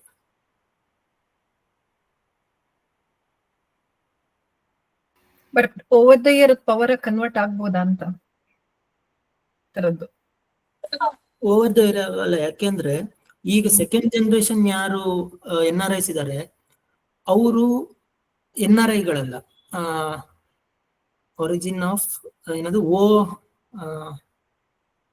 ಇಂಡಿಯನ್ ಒರಿಜಿನ್ ಪೀಪಲ್, IOP ಅಂತ ನಾವು ಕರೀತಾರೆ. ಅಂದ್ರೆ ಇಲ್ಲಿಂದ ಹೋದವರ ಮಕ್ಕಳು, ಅವ್ರ ಅಮೆರಿಕನ್ ಸಿಟಿಸನ್ಸ್. ಅವ್ರಿಗೇನ್ ಇಂಡಿಯಾದ ಮೇಲೆ ಆತರ ಅವರಿಗೆ ಎಮೋಷನ್ ಇರ್ಬೇಕಾಗಿಲ್ಲ. ಆಕ್ಚುಲಿ ಅದು ಎಕ್ಸ್ಪೆಕ್ಟ್ ಮಾಡಂಗಿಲ್ಲ ನಾವು. ಅವ್ರಿಗೆ ಏನೋ ಕರೀತಾರೆ person of Indian origin, PIO ಅಂತಾನೆ ನಾವು ಕರೀತಾರೆ. ಅವ್ರ NRIಗಳಲ್ಲ. ಸೊ ಅವ್ರು ಯಾಕೆ ಇಂಡಿಯಾದ ಪವರ್ ಮೇಲೆ ಯೋಚನೆ ಮಾಡ್ತಾರೆ ಅಂದ್ರೆ, ಈಗ ಇವತ್ತು ಅಮೆರಿಕದಲ್ಲಿ ಬೆಳೀತಿರೋ ಮಕ್ಕಳಿಗೆ ಇಂಡಿಯಾದ ಮೇಲೆ ಏನ್ ಎಮೋಷನ್ ಇಲ್ಲ. ಅವ್ರ ಇಂಡಿಯನ್ಸ್, ಅವ್ರ ಹಿಂದೂಗಳು ಅಥವಾ ಇಂಡಿಯನ್ಸ್, ಅವ್ರ ರೂಟ್ಸ್ ಇಂಡಿಯನ್ ಅಷ್ಟೇ, ಅವ್ರದ್ದು ಇನ್ನೇನು ಇದಿಲ್ಲ. ಸೊ ಓವರ್ ದ ಇಯರ್ ಮತ್ತೆ ಇದನ್ನ ಜನಗಳೇ ಮಾಡ್ತಾ ಕೂರಕ್ಕಾಗಲ್ಲ. ಯಾರೋ ಒಬ್ಬಂಗ್ ಮನ್ಸ್ ಬಂದ್ ಮಾಡ್ಬೋದು. ನಮ್ಮ ಆಡಳಿತ ಸ್ಟೆಪ್ಸ್ ತಗೊಳ್ದಲೆ ಜನ ಎಷ್ಟಂತ ಮಾಡಕ್ಕಾಗತ್ತೆ? ಯಾವ್ದೋ ಒಂದ್ ಸಿನಿಮಾದಲ್ಲಿ ಒಂದ್ ಸೀನ್ ಸೇರಿಸ್ಬೋದು ಅವನು. ಅದು ಮತ್ತೆ ಯಾವ್ದೇ ನ್ಯಾರೇಟಿವ್ ಒಂದ್ ಸಿನಿಮಾದಿಂದ ಅದೊಂದು 1000 ಸಿನಿಮಾ ಬರ್ಬೇಕಾಗ್ತಾರ. ಇವತ್ತು ಏನೇನ್ ನ್ಯಾರೇಟಿವ್ ಅಂತ ಇದೆ, ಈಗ ಅಮೆರಿಕ ಅಂದ್ರೆ ಒಂದು ಮಿಲಿಟರಿ ಪವರ್ ಅಂತೆಲ್ಲ ಏನ್ ನ್ಯಾರೇಟಿವ್ ಇದೆ, 500 ಸಿನಿಮಾ ಬಂದಿದೆ ಆ ವಿಷಯದಲ್ಲಿ. ಯಾವ್ದು ಒಂದ್ ಸಿನಿಮಾದಿಂದ ಆಗಿರೋದಲ್ಲ. ಈ ಚೈನಾ ನಾನೇನ್ ಹೇಳಿದೆ, ನೀವ್ ಒಂದ್ 15 ವರ್ಷದ ಸಿನಿಮಾಗಳು ನೋಡಿದ್ರೆ ಒಂದ್ 150-200 ಸಿನಿಮಾ ಬಂದಿದೆ ಆತರ. ಅಂದ್ರೆ ಆ ಸಿನಿಮಾದಲ್ಲಿ ಎಲ್ಲೋ ಒಂದ್ ಸೀನ್ ಇರುತ್ತೆ. ಸೊ ನಮ್ಮವ್ರು ಅದನ್ನ ಸೀರಿಯಸ್ ಆಗಿ ತಗೊಂಡು ಒಂದ್ 100 ಸಿನಿಮಾದಲ್ಲಾದ್ರೂ ಮಾಡ್ಬೇಕು. ಅಷ್ಟೊಂದು ಜನ ಮಾಡಕ್ಕಾಗಲ್ಲ ಅದು. ಓಕೆ, ಅಂದ್ರೆ ನಮ್ತನ ನಾವು ಇನ್ನೂ ಸ್ಟ್ರಾಂಗ್ ಆಗಿ ತೋರ್ಸ್ಕೋತಾ ಇಲ್ಲ ಎಲ್ಲೂನು. ಅದು ಒಂದು ಹ್ಯಾಕಿಂಗ್ ಅಂತ ಹೇಳ್ಬೋದಲ್ವಾ? ಬೇರೆಯವ್ರು ಅವ್ರದನ್ನ ಚೆನ್ನಾಗಿ ತೋರ್ಸ್ಕೊಳಕ್ already they are trying and they proved themselves ಅದ್ರಲ್ಲಿ. ಬಟ್ ಇಂಡಿಯಾದಲ್ಲಿ ಸ್ವಲ್ಪ ಕಡಿಮೆ ಅಂದ್ರೆ ಇಲ್ವೇ ಇಲ್ಲ, ಆ ತರದ ನೇಚರೇ ಇಲ್ವೇನೋ ಮೋಸ್ಟ್ಲಿ. ಇಲ್ಲ ಇಂಡಿಯನ್ಸ್ ಮೇಲೆ ಅದನ್ನ ಹಾಕಾಗಲ್ಲ. ಇಂಡಿಯನ್ ಆಡಳಿತ ಮಾಡ್ಬೇಕಂತ. ಅದು ಮತ್ತೆ ಇದು ತುಂಬಾ ಕಷ್ಟದ್ದೇನಲ್ಲ, ಅಂದ್ರೆ ನಾವು ಅನ್ಕೊಂಡಿದ್ದೆಲ್ಲ ಆಗ್ತಾ ಇದ್ರು ಎಲ್ಲ ಒಂದ್ ಕಡೆ ಸ್ಟಾರ್ಟ್ ಮಾಡ್ಬೇಕಲ್ಲ. ನಮ್ದು ಈಗ್ಲೂ ಹೆಂಗಿದೆ ಅಂದ್ರೆ ಯಾವ್ದೋ ಒಂದು ಈ ಅದೇನಂತಾರೆ ಕನ್ಸೈನ್ಮೆಂಟ್ ಅನ್ನ ಕಳ್ಸೋದು, ಅಂದ್ರೆ ಈ ಹೋಗಿ ಯಾವ್ದೋ ಒಂದು ಗಾಂಧಿ ಜಯಂತಿಗೆ ಅಲ್ಲಿ ಡೈರೆಕ್ಟರ್ ಕರೆಯೋದು, ಇನ್ಯಾವುದೋ ಇವನು ಜಾನ್ ಎಫ್ ಕೆನಡಿ ಸತ್ತಾಗ ನಮ್ಮ ಬರೀ ಈ ತರದ, ಅಂದ್ರೆ ಅದು ಏನು ಪ್ರಾಕ್ಟಿಕಲಿ ಅದು ನಮಗ್ ಕಾಣಲ್ಲ. ಆಯ್ತು, ಫಾರ್ಮಾಲಿಟೀಸ್ ಅಲ್ಲಿ ಇದೆ ಎಲ್ಲ. ಕ್ಷಮಿಸಿ, ನಮ್ಮ ಕಾಲ್ಗಟ್ಟ ಒಂದ್ ಸ್ವಲ್ಪ ಮೀರ್ತಾ ಇದೆ. ಆದ್ರೆ ಒಂದು ವಿಷಯ ತಿಳ್ಕೊಬೇಕಿತ್ತು. ಚೈನಾದ ಯಾವ ಕಾಲಘಟ್ಟದಲ್ಲಿ ಈ ತರ ಹಾಲಿವುಡ್ ಮೇಲೆ ಪ್ರಭಾವ ಬೀರಂತಹ ಒಂದು ಶಕ್ತಿ ಅವ್ರಿಗೆ ಬಂತು? 2000ನೇ ಇಸ್ವಿಲೂ ಜಾಕಿ ಚೈನ್ದು ಫಿಲಂಗಳು ನೋಡಿದಾಗ ಅದರಲ್ಲಿ ಚೈನೀಸ್ ವಿಲನ್ಗಳು ಇದ್ದಿದ್ದು ನಾವು ನೋಡಿದೀವಿ. ಆದ್ರೆ ಅದಾದ್ಮೇಲಿಂದ ನೀವ್ ಹೇಳ್ದಂಗೆ ಚೈನಾದವ್ರನ್ನ ತುಂಬಾ ಒಳ್ಳೆ ಫೇವರಬಲ್ ಪೊಸಿಷನ್ ಅಲ್ಲೇನೆ ಅವ್ರು ತೋರಿಸಿದ್ದು. ಅದು ಕಾರಣ ಎಕಾನಮಿ ಒಂದೇನಾ ಅಥವಾ ಬೇರೆ ಏನಾದ್ರು ಇದೆಯಾ? ಕ್ಲಾರಿಟಿ ಕೊಡಿ. ಅಲ್ಲ, ಅದು ಆಕ್ಚುಲಿ ಹೇಳಿದ್ ಕರೆಕ್ಟ್. ಇನ್ಫ್ಯಾಕ್ಟ್ ಇವನು ಬ್ರೂಸ್ಲಿ ಎಲ್ಲ ಹೋದಾಗ ಹಾಲಿವುಡ್ ಅಲ್ಲಿ ಸಿಂಗ ತುಂಬಾ ವಿರೋಧ ಬಂತು, ಅವನೊಂದು ಸಾಯಿಸಿದ್ದು ಅವ್ರೆ ಅಂತೆಲ್ಲ ಗಾಸಿಪ್ ಗಳೆಲ್ಲ ಇದೆ. ಇದು ಹಳೆ ಚೈನಾ. ಅವ್ರು ಒಂದ್ಸಲ ಈ 2049 ಪ್ಲಾನ್ ಮಾಡಿದ್ಮೇಲೆ ಮೇಜರ್ ಒಂದು ಪಾಯಿಂಟ್ ಅಂದ್ರೆ ಅವತಾರ್ ಸಿನಿಮಾ ರಿಲೀಸ್ ಆಗಿ 2009 ಅಲ್ಲಿ ಅವತಾರ್ ರಿಲೀಸ್ ಆಯ್ತು, ಅವತಾರ್ ಫಸ್ಟ್. ಅವಾಗ್ಲೇ ಈ ಮಾರ್ಕೆಟ್ ಇಷ್ಟೊಂದು, ಅಂದ್ರೆ ಒಂದ್ ದೇಶದ ಸಿನಿಮಾ ಇನ್ನೊಂದ್ ದೇಶದಲ್ಲಿ 200-300 ಕೋಟಿ ದುಡಿಯೋದು, ಅದು ತುಂಬಾ ಅವಾಗೆಲ್ಲ ಅನ್ಹರ್ಡ್ ಆಫ್ ಅದು. ಹಂಗ ಆದಾಗ್ಲೇ ಇಬ್ರಿಗೂ ಅದ್ರ ಪವರ್ ಗೊತ್ತು. ಚೈನೀಸ್, ಇನ್ಫ್ಯಾಕ್ಟ್ ಚೈನಾ ಗವರ್ಮೆಂಟ್ ಅವ್ರಿಗೂ ನಮ್ ಜನ ಇಷ್ಟೊಂದು ಈ ಸಿನಿಮಾನ ಹಚ್ಕೋ ಅವರಿಗೂ ಗೊತ್ತಿರ್ಲಿಲ್ಲ ಅದು. ಅದೆಲ್ಲದು ರೆವಲ್ಯೂಷನ್. ಅದಾದ್ಮೇಲೆ ಚೈನಾದಲ್ಲಿ ಏನಂದ್ರೆ ಈ ಪ್ರೊಪಗಂಡಾ ಮಿನಿಸ್ಟ್ರಿ ಅವರು ತುಂಬಾ ಸ್ಟ್ರಿಕ್ಟ್ ಆಗಿ ಇದನ್ನ ಹಂತ ಹಂತವಾಗಿ ಎಕ್ಸಿಕ್ಯೂಟ್ ಮಾಡಿದ್ದಾರೆ. ಫಸ್ಟ್ ಆಫ್ ಆಲ್ ಅವರು ಪ್ರೊಡಕ್ಷನ್ ಅಲ್ಲಿ ಕೈ ಹಾಕಿದ ತಕ್ಷಣ ಅವ್ರ ಮಾತನ್ನ ಯಾರು ತೆಗ್ದಾಕಕ್ ಬರಲ್ಲ. ಈಗ ನಾವೇ ಪ್ರೊಡ್ಯೂಸ್ ಮಾಡಿ ಚೈನೀಸ್ ಮಾರ್ಕೆಟ್ ಸಿಗ್ದಿದ್ರು ಪರವಾಗಿಲ್ಲ, ನಮ್ ಇಷ್ಟ ಬಂದಿದ್ ಸಿನಿಮಾ ಅಂತ ಮಾಡ್ಬೋದು. ಬಟ್ ಅವರ ಪ್ರೊಡಕ್ಷನ್ ಅಲ್ಲಿ ಕೈ ಹಾಕಿದ ತಕ್ಷಣ ಅವರು ಯಾವುದೇ ಕಾರಣಕ್ಕೂ ಚೈನಾದ ಒಂದು ಕೆಟ್ಟದಾಗ್ಲಿ, ಚೈನಾ ನೆಗೆಟಿವ್ ಏನು ತೋರ್ಸಕ್ ಬರಲ್ಲ. ಇದು ಮ್ಯಾಕ್ಸಿಮಮ್ ಶುರು ಆಗಿದ್ದು 2009 ಇಂದ. ಮೊದ್ಲಿಂದ ಅವ್ರು ಟ್ರೈ ಮಾಡ್ತಿದ್ರು, ಆದ್ರೆ ಮಾರ್ಕೆಟ್ ಪವರ್ ಗೊತ್ತಾಗೋ ತನಕ ಆಗೋದಿಲ್ಲ ಅದು. ಅವರು ಚಿಕ್ಕ ಪುಟ್ಟ ತರ ಸ್ನೀಕ್ ಇನ್ ಎಲ್ಲ ಮಾಡಿದಾರೆ ತುಂಬಾ ಮುಂಚೆ, ಬಟ್ ಅದೇನು ವರ್ಕ್ ಆಗಿಲ್ಲ. ಯಾವಾಗ ಅವತಾರ್ ರಿಲೀಸ್ ಆಗಿ ಇದೆಲ್ಲ ಶುರು ಆಯ್ತು, ಪ್ರಾಕ್ಟಿಕಲ್ ಅವ್ರು 100 ತರ ಯೋಚನೆ ಮಾಡ್ಬಿಟ್ಟು ಏನ್ ಬೇಕೋ ಮಾಡ್ಬೋದು. ಪ್ರಾಕ್ಟಿಕಲಿ ಯಾವಾಗ ಎಕ್ಸಿಕ್ಯೂಟ್ ಮಾಡ್ತಾರೆ ಅವಾಗ ಅದು ವರ್ಕ್ ಆಗೇ ಆಗುತ್ತೆ. ನೀವು ಪ್ರೊಡಕ್ಷನ್ ಸ್ಕ್ರಿಪ್ಟ್ ಮೀಟಿಂಗ್ ಅಲ್ಲಿ ಕೂತು ಅವನೊಂದ್ ಸೀನ್ ಹೇಳ್ದಾಗ ಇಲ್ಲ ನಮ್ ದೇಶದಲ್ಲಿ ನಾವ್ ಇದನ್ನ ರಿಲೀಸ್ ಮಾಡಕ್ ಬಿಡಲ್ಲ ಅಂದ್ರೆ ಅವ್ನು ಕಟ್ ಮಾಡೇ ಮಾಡ್ತಾನೆ. ಅಂದ್ರೆ ಎಕ್ಸಿಕ್ಯೂಷನ್ ಲೆವೆಲ್ ಅಲ್ಲಿ ಮಾಡೋದಿದೆಯಲ್ಲ, ಅದು ತುಂಬಾ ಇಂಪಾರ್ಟೆಂಟ್. ಚೈನಾ ಹಂಗೆ ಮಾಡಿದ್ದು. ಮತ್ತೆ ಅವ್ರು ಎಷ್ಟು ಸೂಕ್ಷ್ಮವಾಗಿ ಮಾಡ್ತಾರೆ ಅಂದ್ರೆ, ಈ ಇದ್ರಲ್ಲಿ ಮಿಷನ್ ಇಂಪಾಸಿಬಲ್ ಅಲ್ಲಿ ಒಂದು ಚೇಸಿಂಗ್ ಸೀನ್ ಬರುತ್ತೆ. ಅಂದ್ರೆ ನಾನು ಯಾಕೆ ಹೇಳ್ತಿರೋದಂದ್ರೆ, ನ್ಯಾರೇಟಿವ್ ಬಿಲ್ಡಿಂಗ್ ಅಲ್ಲಿ ಚಿಕ್ಕ ವಿಷಯ ದೊಡ್ಡ ವಿಷಯ ಅಂತ ಬಿಡೋಂಗಿಲ್ಲ. ಆ ಒಂದು ಇದರಲ್ಲಿ ಚೇಸಿಂಗ್ ಸೀನ್ ಅಲ್ಲಿ ಅವನು ಗಾಡಿ ಓಡಿಸ್ಕೊಂಡು ಹೋಗ್ತಾ ಅವ್ನ ಮನೆ ಮುಂದೆ ಬಟ್ಟೆ ಹರಿವಿರೋ ಸೀನ್ ಇದೆ. ಅಂದ್ರೆ ಅಲ್ಲಿ ಅಂಡರ್ ಗಾರ್ಮೆಂಟ್ಸ್ ಎಲ್ಲ ಹರಿವಿರ್ತಾರೆ. ಇದು ರೋಡಲ್ಲಿ ಶೂಟ್ ಮಾಡೋ ಹಿಂಗ್ ತೋರ್ಸಿದ್ರೆ ಅಲ್ಲಿ ಇಲ್ಲಿ ಕಾಣಿಸೋದು ಬಂದಿದೆ. ಚೈನಾದವರು ಆ ತರ ಅಂಡರ್ ಗಾರ್ಮೆಂಟ್ಸ್ ನ ಮನೆ ಮುಂದೆ ಬಟ್ಟೆ ಹರಿವಿದ್ರೆ ಒಂಥರ ಚೈನಾ ಗಲೀಜು ಅನ್ನೋ ಇಮೇಜ್ ಬರುತ್ತೆ ಅಂತ ಸೀನ್ ಕಟ್ ಮಾಡಿಸಿದ್ರು. ಅದು 1 ಸೆಕೆಂಡ್, ಇನ್ಫ್ಯಾಕ್ಟ್ ನೀವು ಆ ಸೀನ್ ನೋಡಿದ್ರಲ್ಲ ಗೊತ್ತೂ ಆಗಲ್ಲ. ಆದ್ರೆ ಅವ್ರ ಆ ಸೀನ್ ಅನ್ನ ಕಟ್ ಮಾಡಿಸಿದ್ರು. ಕಟ್ ಮಾಡಿಸಿ ಚೇಸಿಂಗ್ ಸೀನ್ ಇದೆ, ಬಟ್ ಆ ಮನೆ ಫ್ರೇಮ್ ಅನ್ನ ತೆಗ್ಸಿದ್ರು. ಈಗ ನಮ್ ಸ್ಲಮ್ ಡಾಗ್ ಮಿಲಿಯನಿಯರ್ ಇಡೀ ಸಿನಿಮಾನೇ ಇಂಡಿಯಾದ ಸ್ಲಮ್ ತೋರಿಸ್ತಾ ಇದ್ದಾರೆ. ನಾವು ಅಂದ್ರೆ ಆ ಎಕ್ಸಿಕ್ಯೂಷನ್ ಅವರು 2009 ಅಲ್ಲಿ ಶುರು ಮಾಡಿದ್ರಲ್ಲ, ಅವಾಗಿಂದ ಇದು ಮತ್ತೆ ಅವ್ರು ತುಂಬಾ ಸೀರಿಯಸ್ ಆಗಿ ತಗೊಂಡಿದ್ದಾರೆ ಇದನ್ನ. ಎಷ್ಟೋ ಕಥೆಗಳು ಕೇಳಿದ್ರೆ ಇದನ್ನೇನು ಕಟ್ ಮಾಡಕ್ ಹೋದ್ರು ಅಂತ ನಮಗ್ ನಗು ಬರುತ್ತೆ. ಬಟ್ ಅವರು ಆ ತರ ಅದನ್ನ ಲೈಟ್ ಆಗಿ ತಗೋತಾ ಇಲ್ಲ, ಸೀರಿಯಸ್ ಆಗಿ ತಗೊಂಡ್ ಮಾಡ್ತಾ ಇದ್ದಾರೆ. ಹಂಗಾಗಿ ಚೈನಾದ್ದು ಈ ಮಟ್ಟದ ಇಂಪ್ಯಾಕ್ಟ್ ಶುರು ಆಗಿದ್ದು 2009 ಆದ್ಮೇಲೆ. ಅದಕ್ ಮುಂಚೆ ನೀವ್ ಹೇಳ್ದಂಗೆ ಸುಮಾರು ಕಡೆ ವಿಲನ್ ಚೈನೀಸ್ ಇದ್ರು. ಮತ್ತೆ ಅವರು ಅವಾಗ ಇಷ್ಟೊಂದು ಪೊಲಿಟಿಕಲ್ ಇಂಟರ್ಫಿರೆನ್ಸ್ ಇರ್ಲಿಲ್ಲ. ಬ್ರೂಸ್ಲಿ ಹೋದಾಗೆಲ್ಲ ತುಂಬಾ ಹಾಲಿವುಡ್ನವ್ರು ಸಿಟ್ ಮಾಡ್ಕೊಂಡಿದ್ರು ಅಂತೆಲ್ಲ ಇದೆ. ಬಟ್ ಈಗ ಅದು ಯಾವ್ದಕ್ಕೂ ಅವಕಾಶ ಇಲ್ಲ. ಕಂಪ್ಲೀಟ್ ಚೈನಾದವರು ಟೇಕ್ ಓವರ್ ಮಾಡಿಬಿಟ್ಟಿದ್ದಾರೆ.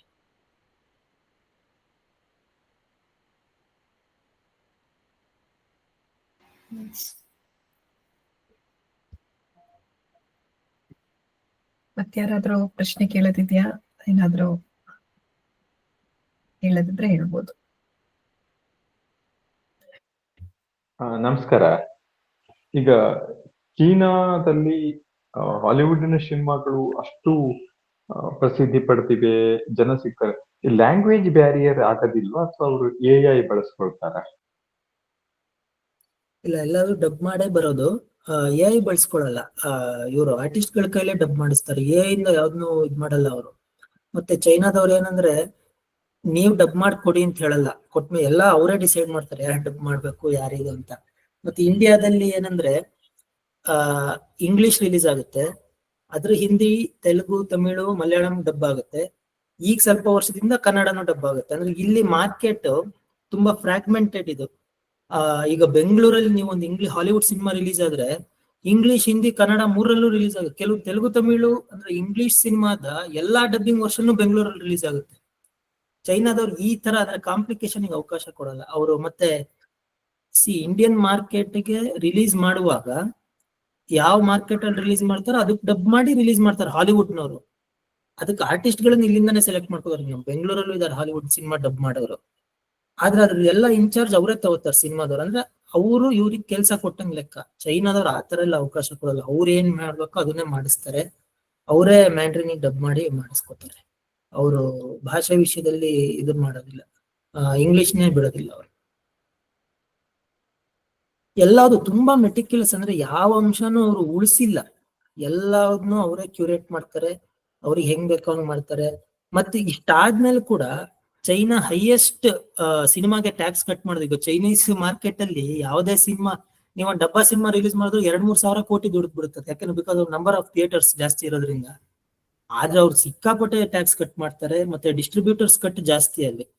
ಹಾಲಿವುಡ್ ಈಗ 1,000 ಕೋಟಿ ಕಲೆಕ್ಟ್ ಆದ್ರೆ ಚೈನಾದಲ್ಲಿ, ಹಾಲಿವುಡ್ ಅವರಿಗೆ ಪ್ರಾಬಲಿ 150-200 ಕೋಟಿ ಸಿಗುತ್ತಷ್ಟೇ. ಬಟ್ ಅಲ್ಲಿ ಕಲೆಕ್ಷನ್ ಜಾಸ್ತಿ.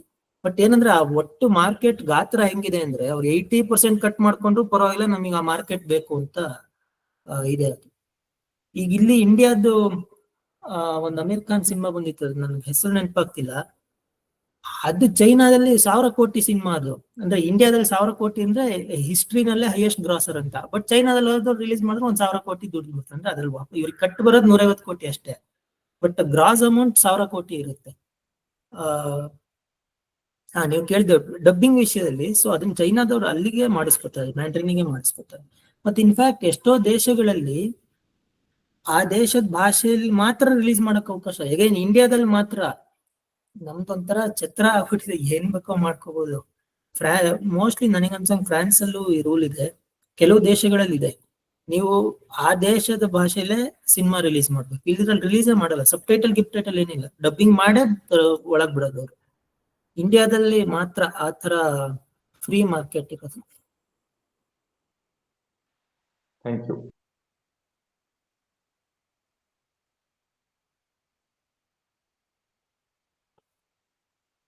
ಹಾಗಿದ್ರೆ ಸಬ್ ಟೈಟಲ್ ಎಲ್ಲ ಕಡೆನೂ ವರ್ಕ್ ಯೂಸ್ ಮಾಡಲ್ವಾ ಅದನ್ನ? ಹಾಗಿದ್ರೆ ತುಂಬಾ ಕಡಿಮೆನಾ ಸಬ್ ಟೈಟಲ್ಸ್?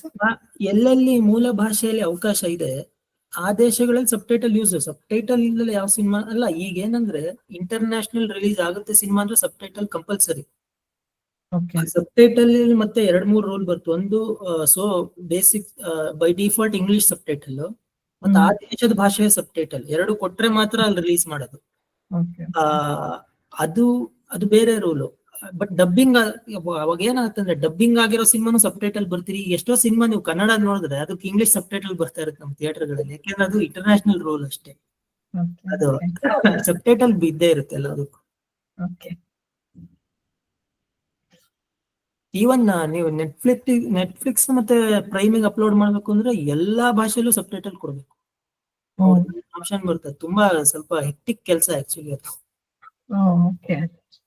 ಅದಕ್ಕೆ ತುಂಬಾ ವೇಟ್ ಮಾಡ್ತಾರೆ ಒಂದೊಂದ್ಸಲ ಅಪ್ಲೋಡ್ ಮಾಡಕ್ಕೆ. ನೀವು ಸಾಮಾನ್ಯ ಸಿನಿಮಾ ಆಪ್ಷನ್ಸ್ ನೋಡಿದ್ರೆ ಒಂದು 5-6 ಭಾಷೆಯ ಸಬ್ ಟೈಟಲ್ ಆಪ್ಷನ್ ಇರುತ್ತೆ. 5-6 ಅಲ್ಲ, ಜಾಸ್ತಿನೇ ಇರುತ್ತೆ. ಡಬ್ಬಿಂಗ್ ಅಲ್ಲೂ ಒಂದು 5-6 ಭಾಷೆ ಆಪ್ಷನ್ ಇರುತ್ತೆ.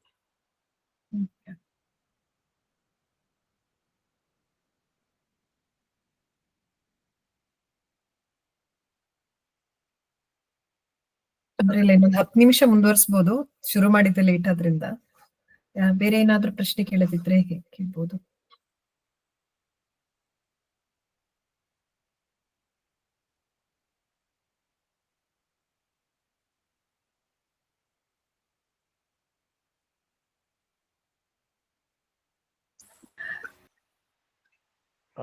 ಬಹಳ ಮುಖ್ಯವಾದ ಸಂಗತಿಗಳು ಬಂದಿದೆ. ಇದದ್ದು ರೆಕಾರ್ಡಿಂಗ್ ಆಗುತ್ತದೆ ಅಂತ ಹೇಳಿದ್ರಿ ನೀವು.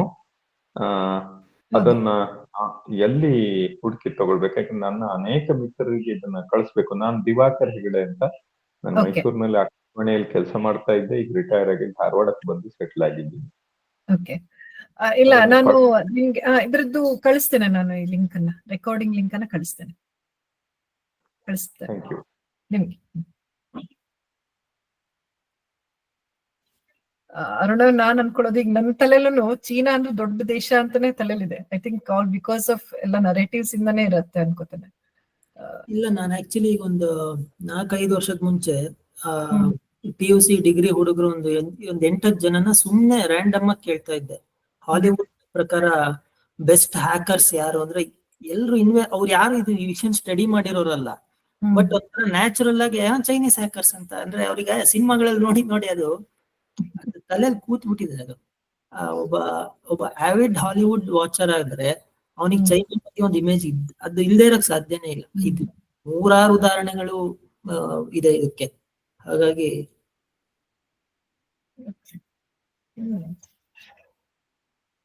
ಅದೀಗ ಚೇಂಜ್ ಮಾಡೋದ್ರು ತುಂಬಾ ಕಷ್ಟ ಅನ್ಸದ. ಅದೇ ತರದ್ ಮೂವೀಸ್ ತೆಗಿಬೇಕು, ಮತ್ತೆ ನಮ್ ಭಾರತವನ್ನೇ ಅಷ್ಟ್ ಚೆನ್ನಾಗಿ ಪ್ರೆಸೆಂಟ್ ಮಾಡ್ಬೇಕು ಅಂದ್ರೆ ಆ ರೀತಿ ಕಂಟೆಂಟ್ ಇರೋ ಬರ್ಬೇಕು. ಮತ್ತೆ ಎಕ್ಸೆಪ್ಟ್ ಮಾಡ್ಬೇಕಲ್ಲ ಜನ, ಇದೇನು ಸುಮ್ನೆ ಹೇಳ್ತಿದಾರೇನೋ ಅಂತಾನು ಆಗತ್ತೆ. ಸೊ ಅದಕ್ಕೆ ಒಂದೇನಂದ್ರೆ ಗ್ರೌಂಡ್ ರಿಯಾಲಿಟಿ 0 ಇದ್ದಾಗ ನರೇಟಿವ್ ಕಟ್ಟಕ್ ಆಗಲ್ಲ. ಈಗ ಚೈನಾದವರು ಚೈನೀಸ್ ಹ್ಯಾಕರ್ಸ್ ಅಂತ ಹೇಳಿದ ತಕ್ಷಣ ಸಿನಿಮಾದಲ್ಲಿ ಯಾರು ಒಪ್ಕೊಳ್ಳಲ್ಲ. ಚೈನಾದವ್ರು ನಿಜವಾಗ್ಲೂ ಹ್ಯಾಕ್ ಮಾಡಿಸ್ತಾರೆ. ಚೈನೀಸ್ ಹ್ಯಾಕರ್ ಸಿನಿಮಾ ವಿಷಯ ಬಿಟ್ಬಿಡಿ, ಚೈನೀಸ್ ಹ್ಯಾಕರ್ಸ್ ಅಂದ್ರೆ ಇಡೀ ಜಗತ್ತಿನ ಇಂಟರ್ನೆಟ್ ಲೋಕ ಭಯ ಪಡುತ್ತೆ ತುಂಬಾ. ಇನ್ಫ್ಯಾಕ್ಟ್ ಗೂಗಲ್ನವರು, ಬೇರೆ ಯಾರಲ್ಲ, ಗೂಗಲ್ನವರು ನಿಮ್ಗೆಲ್ಲ ಗೊತ್ತಿರ್ಬೋದು, ಚೈನಾದಲ್ಲಿ ಗೂಗಲ್, ವಾಟ್ಸ್ಆಪ್, ಫೇಸ್ಬುಕ್ ಏನೂ ಇಲ್ಲ. ಚೈನಾದ ಎಲ್ಲ ಅವ್ರದೇ, ಗೂಗಲ್ ಇಲ್ಲ, ಫೇಸ್ಬುಕ್ ಎಲ್ಲವುದು ಅವ್ರದೇ. ಅಂದ್ರೆ ಇನ್ ಹೌಸ್ ಫೇಸ್ಬುಕ್ ಇದೆ, ಇನ್ ಹೌಸ್ ಗೂಗಲ್ ಇದೆ, ಅವ್ರದ್ದು ಬೇರೆ ಏನು ಉಪಯೋಗಿಸಲ್ಲ. ಗೂಗಲ್ನವರು ಚೈನಾ ಒಂದು ಈ ಸರ್ಚ್ ಇಂಜಿನ್ ಚೈನಾದವ್ರು ಮಾಡಕ್ ಹೊರಟಾಗ ಗೂಗಲ್ನವ್ರು ಸಪೋರ್ಟ್ ಮಾಡಿದ್ರು. ಅದಕ್ಕೆ ಸಪೋರ್ಟ್ ಅಂದ್ರೆ ಎಲ್ಲಾ ತರ ರಿಸೋರ್ಸ್ ಕೊಟ್ರು ಅವರಿಗೆ. ಅವಾಗ ವೆಸ್ಟರ್ನ್ ಕಂಟ್ರೀಸ್ ಎಲ್ಲ ಗೂಗಲ್ನವರಿಗೆ ಬೈದ್ರು, ಅವ್ರು ನಿಮ್ಮ ವೆಬ್ಸೈಟ್ ನ ದೇಶದಲ್ಲಿ ಬ್ಯಾನ್ ಮಾಡಿದ್ರೆ ನೀವ್ ಯಾಕೆ ಸಹಾಯ ಮಾಡ್ತಿದ್ದೀರ ಅವರಿಗೆ ಅಂತ. ಗೂಗಲ್ ಸಿಂಪಲ್ ಉತ್ತರ ಕೊಟ್ರು, ನಾವು ಮಾಡ್ಲಿಲ್ಲ ಅವ್ರು ಹ್ಯಾಕ್ ಮಾಡಿ ತಗೊಂಡ್ಬಿಡ್ತಾರೆ ಅಂತ. ಈಗ ಅಟ್ಲೀಸ್ಟ್ ನಾವು ಮಾಡಿದ್ರೆ ನಮ್ದು ಏನೋ ಒಂದು ಕಾಂಟ್ರಿಬ್ಯೂಷನ್ ಇರುತ್ತೆ, ಕರೀತಾರೆ ನಮ್ದು. ಇದು ಅಂದ್ರೆ ಇದು ಗ್ರೌಂಡ್ ರಿಯಾಲಿಟಿ, ಅದ್ರ ಮೇಲೆ ನೆರೆಟಿವ್ ಬಿಲ್ಡ್ ಆಗ್ತಾ ಇರೋದು. ಈ ಸುಮ್ನೆ ಚೈನಾದವರು ಒಳ್ಳೆ ಡಾಕ್ಟರ್ ಅಂತ ಹೇಳ್ಬಿಟ್ರೆ ಯಾರು ನಂಬಲ್ಲ. ಬಟ್ ಚೈನಾದವ್ರು ಹಂಗ ಮೆಡಿಕಲ್ ಇದ್ರಲ್ಲಿ ಮಾಡ್ತಾ ಇರೋದ್ರಿಂದ 6-7 ವರ್ಷದ ಮಕ್ಕಳಿಗೆ ಅನಾಟಮಿನ ಕಲಿಸ್ತಾರೆ ಚೈನಾದಲ್ಲಿ. ನಮ್ಮಲ್ಲಿ ಅನಾಟಮಿ ಎಲ್ಲಿ ಬರುತ್ತೆ? ಹಂಗಾಗಿ ಒಬ್ಬ ಚೈನೀಸ್ ಡಾಕ್ಟರ್ ಅಂತ ಹೇಳಿದ್ರೆ ಬೆಲೆ ಬರುತ್ತೆ. ಈಗ ಅದು ಇಂಡಿಯಾದಲ್ಲೂ ಆಗಿದೆ. ನೀವು ಹಾಲಿವುಡ್ ಸಿನಿಮಾಗಳಲ್ಲಿ, ಈವನ್ ಬಿಗ್ ಬ್ಯಾಂಗ್ ಥಿಯರಿಲೂ ಟೆಕ್ ಸಪೋರ್ಟ್ ಇಂಡಿಯನ್ಸ್ ಇರ್ತಾರೆ ಅಂತ 100 ಜೋಕ್ ಬಂದಿದೆ. ಅದು ಯಾಕೆಂದ್ರೆ ಅದು ಯಾರು ನರೇಟಿವ್ ಬಿಲ್ಡ್ ಮಾಡಿರೋ, ಅದು ರಿಯಾಲಿಟಿ. ಅದು ಇಂಡಿಯನ್ ಟೆಕ್ ಸಪೋರ್ಟ್ ವರ್ಲ್ಡ್ ಅಲ್ಲೇ ಫೇಮಸ್ ಅದು. ಸೊ ಅದು ಅದಾಗೆ ಸಿನಿಮಾದಲ್ಲಿ ಬಂದಿದೆ. ಸೊ ಅದೊಂಚೂರು ಅದೇ, ಇದು ಏನಾದ್ರು ಕೆಲಸ ಮಾಡಿ ಅದ್ರ ಸುತ್ತ ನರೇಟಿವ್ ಬಿಲ್ಡ್ ಮಾಡ್ಬೇಕು. ಬರೀ ನರೇಟಿವ್ ಬಿಲ್ಡ್ ಮಾಡೋದು ಅಂತ ಹಂಗ ಆಗೋದಿಲ್ಲ. ಅವ್ರು ಆಲ್ರೆಡಿ ಒಂದ್ ಹೆಜ್ಜೆ ಮುಂದೆ ಇಟ್ಬಿಟ್ಟಿದ್ದಾರೆ, ನಾವ್ ಇನ್ನೂ ಒಂದ್ ಇದ್ದೇವೆ ಇನ್ನೊಂದು. ಸಿಂಪಲ್ ನೋಡಿ, ಗ್ರಾವಿಟಿ ಅನ್ನೋ ಒಂದು ಸಿನಿಮಾದಲ್ಲಿ ಅವಳು ಇಂಟರ್ನ್ಯಾಷನಲ್ ISS ಅಲ್ಲಿ ಇರ್ತಾಳೆ, ಅದು ಹಾಳಾಗುತ್ತೆ. ಸೊ ಅವಳು ಭೂಮಿಗೆ ಬರ್ಬೇಕೀಗ, ಅದ್ ಎಷ್ಟೋ ಟೈಮ್ ಇರುತ್ತೆ, ಇಲ್ಲಾಂದ್ರೆ ಸತ್ತೋಗ್ತಾಳೆ. ಅವಾಗ ಅವಳು ಚೈನಾದ ಸ್ಪೇಸ್ ಸ್ಟೇಷನ್ಗೆ ಫೋನ್ ಮಾಡ್ತಾಳೆ. ಅಲ್ಲಿ ಯಾವ್ದೋ ಚೈನಾದು ಇದು ಜೋಗುಳೆಲ್ಲ ಕೇಳ್ಸಕ್ ಹಿಂಗೆಲ್ಲ ಇದೆ. ಬಟ್ ಅದ್ರ ಸಹಾಯದಿಂದ ಅವಳು ಬರ್ತಾಳೆ. ಬಟ್ ಪಾಯಿಂಟ್ ಏನಂದ್ರೆ, ಆ ಸಿನಿಮಾ ಬಂದಾಗ ಚೈನಾ ಏರ್ ಸ್ಪೇಸ್ ನ ಬಿಲ್ಡ್ ಮಾಡಿ ಇನ್ನು ಬೀಟಾ ವರ್ಷನ್ ಅಲ್ಲಿ ಇತ್ತದು. ಇವತ್ತು ನೀವು ನೋಡಿದ್ರೆ ISS ಏನಿದೆ, ಇಂಟರ್ನ್ಯಾಷನಲ್ ಸ್ಪೇಸ್ ಸ್ಟೇಷನ್, ಚೈನಾದು ಇದೆ, ಟಿಯಾಂಗ್ ಅಂತಾನೆ ಅದ್ರ ಹೆಸರು. ಅಂದ್ರೆ ಆ ಕೆಲಸ ನಿಜವಾಗ್ಲೂ ನಡೆದಿದೆ, ಜೊತೆಗೆ ನೆರೆಟಿವ್ ನಡೆದಿದೆ. ಮತ್ತೆ ಆ ನೆರೆಟಿವ್ ಬಂದುವಾಗ ಇನ್ನು ಆ ಕೆಲಸ ಆನ್ ದಿ ಗೋ ಪ್ರೋಸೆಸ್ ಅಲ್ಲಿ ಇತ್ತದು. ಅಷ್ಟು ಗಟ್ಟಿ ಇದಾರೆ ಅವ್ರು, ಅಂದ್ರೆ ನಾವು ಮಾಡ್ತೀವಿ ಇದನ್ನ ಅನ್ನೋದ್ರಲ್ಲಿ. ಅವ್ರ ವಿಷನ್ ಅದರಲ್ಲಿ ತುಂಬಾ ಸ್ಟ್ರಾಂಗ್ ಇದ್ದಾರೆ. ಎಲ್ಲೆಲ್ಲಿ ಅವ್ರ ಸಿನಿಮಾನು ಆ ನರೇಟಿವ್ ಬಿಲ್ಡಿಂಗ್ ಅಲ್ಲಿ ಸ್ಟ್ರಾಂಗ್ ಇದೆ ಅನ್ನೋದನ್ನ ಅವ್ರು ಕಂಡಿಡ್ಕೊಂಡಿದ್ದಾರೆ. ಇಂಡಿಯಾದಲ್ಲಿ ಅದು ಇನ್ನೂ ಲ್ಯಾಕಿಂಗ್ ಅನ್ಸುತ್ತೆ. ಅರುಣ್ ಜಿ, ನೀವು ಹ್ಯಾಕಿಂಗ್ ಅನ್ನೋ ವಿಷಯ ಬಂದಾಗ ಚೈನೀಸ್ ಅವ್ರದ್ದು ಪ್ರಾಬಲ್ಯದ ಬಗ್ಗೆ ಹೇಳಿದ್ರಿ. ಮಿಸ್ಟರ್ ರೋಬೋಟ್ ಅಂತ ಒಂದು ಟಿವಿ ಸೀರೀಸ್ ಬಂತು, ಅದರಲ್ಲಿ ಚೈನೀಸ್ ಹ್ಯಾಕರ್ನ ತುಂಬಾ ಗ್ಲೋರಿಫೈ ಮಾಡಿದ್ರು. ಆ ಟೈಮಲ್ಲಿ ನಮಗೆ ಡೌಟ್ ಆಯ್ತು, ಇವರು ನಿಜವಾಗ್ಲೂ ಈ ಲೆವೆಲ್ಗೆ ಇದಾರ ಅಂತ ಅದ್ರ ಬಗ್ಗೆ ಒಂದ್ ಸ್ವಲ್ಪ ಹೇಳಿ. ಡು ದೇ ಡಿಸರ್ವ್ ಏನೋ taking such kind of credits ಅಂತ? ಇಲ್ಲ ಡೆಫಿನೆಟ್ಲಿ ದಟ್ ಇಸ್. ಈಗ ಅನ್ಎಥಿಕಲ್ ಹ್ಯಾಕಿಂಗ್ ಅದು, ಈಗ ನಾವು ಎಥಿಕ್ಸ್ ನ ಬಿಟ್ಬಿಟ್ರೆ ಹ್ಯಾಕಿಂಗ್ ಮಾಡೋದ್ರಲ್ಲಿ ಚೈನಾ ಅಲ್ಲ, ಬರೀ ಸೀರಿಯಲ್ ಅಲ್ಲ, ನಾನು ಹೇಳಿದ್ನಲ್ಲ ಗೂಗಲ್ ನವರೇ ಅವರಿಗೆ ಬೆಂಡ್ ಆಗಿ. ಈಗ ಬರೀ ವ್ಯಾಪಾರ ಅಲ್ಲ, ಗೂಗಲ್ ಈಗ ಭಾರತ ದೇಶಕ್ಕೆ, ಅಂದ್ರೆ ಭಾರತ ದೇಶದ ಅಷ್ಟು ಡೇಟಾ ಗೂಗಲ್ ಹತ್ರ ಇದೆ, ಮ್ಯಾಪ್ ಇದೆ. ನನ್ನ ಹೆಸರು, ನಮ್ಮ ಅಪ್ಪ ಅಮ್ಮನ ಹೆಸರು ಗೂಗಲ್ಗೆ ಗೊತ್ತು, ನಾನು ಯಾರ್ಯಾರ ಜೊತೆ ಏನೇನ್ ಮಾತಾಡಿದೀನಿ ಗೂಗಲ್ಗೆ ಗೊತ್ತು. ಆದ್ರೆ ಚೈನಾದ್ದು ಏನೂ ಗೂಗಲ್ಗೆ ಗೊತ್ತಿಲ್ಲ, ಏನು ಅಂದ್ರೆ ಝೀರೋ. ಆದ್ರೂ ಗೂಗಲ್ನವ್ರು ಯಾಕೆ ಅವ್ರಿಗೆ ಹೆಲ್ಪ್ ಮಾಡಿದ್ರು ಅಂದ್ರೆ ಆ ಹ್ಯಾಕಿಂಗಿನ ಭಯದಿಂದ. ಸೊ ಮಿಸ್ಟರ್ ರೋಬೋಟ್ ಅಲ್ಲೆಲ್ಲ ತೋರಿಸ್ಯಾರಲ್ಲ, ಅದು ಆಕ್ಚುಲಿ ಗ್ಲೋರಿಫೈ ಮಾಡಿದ್ದಾರೆ, ಆದ್ರೆ ಅದು ಆಕ್ಚುಲಿ ಗ್ಲೋರಿಫಿಕೇಶನ್ ಅಲ್ಲ, ಅದು ಏನಂತಾರೆ, ಅದರ ಪ್ರತಿನಿಧಿ ಅಷ್ಟೇ, ಅದು ಕರೆಕ್ಟ್ ಆಗಿ ತೋರಿಸಿದ್ದಾರೆ.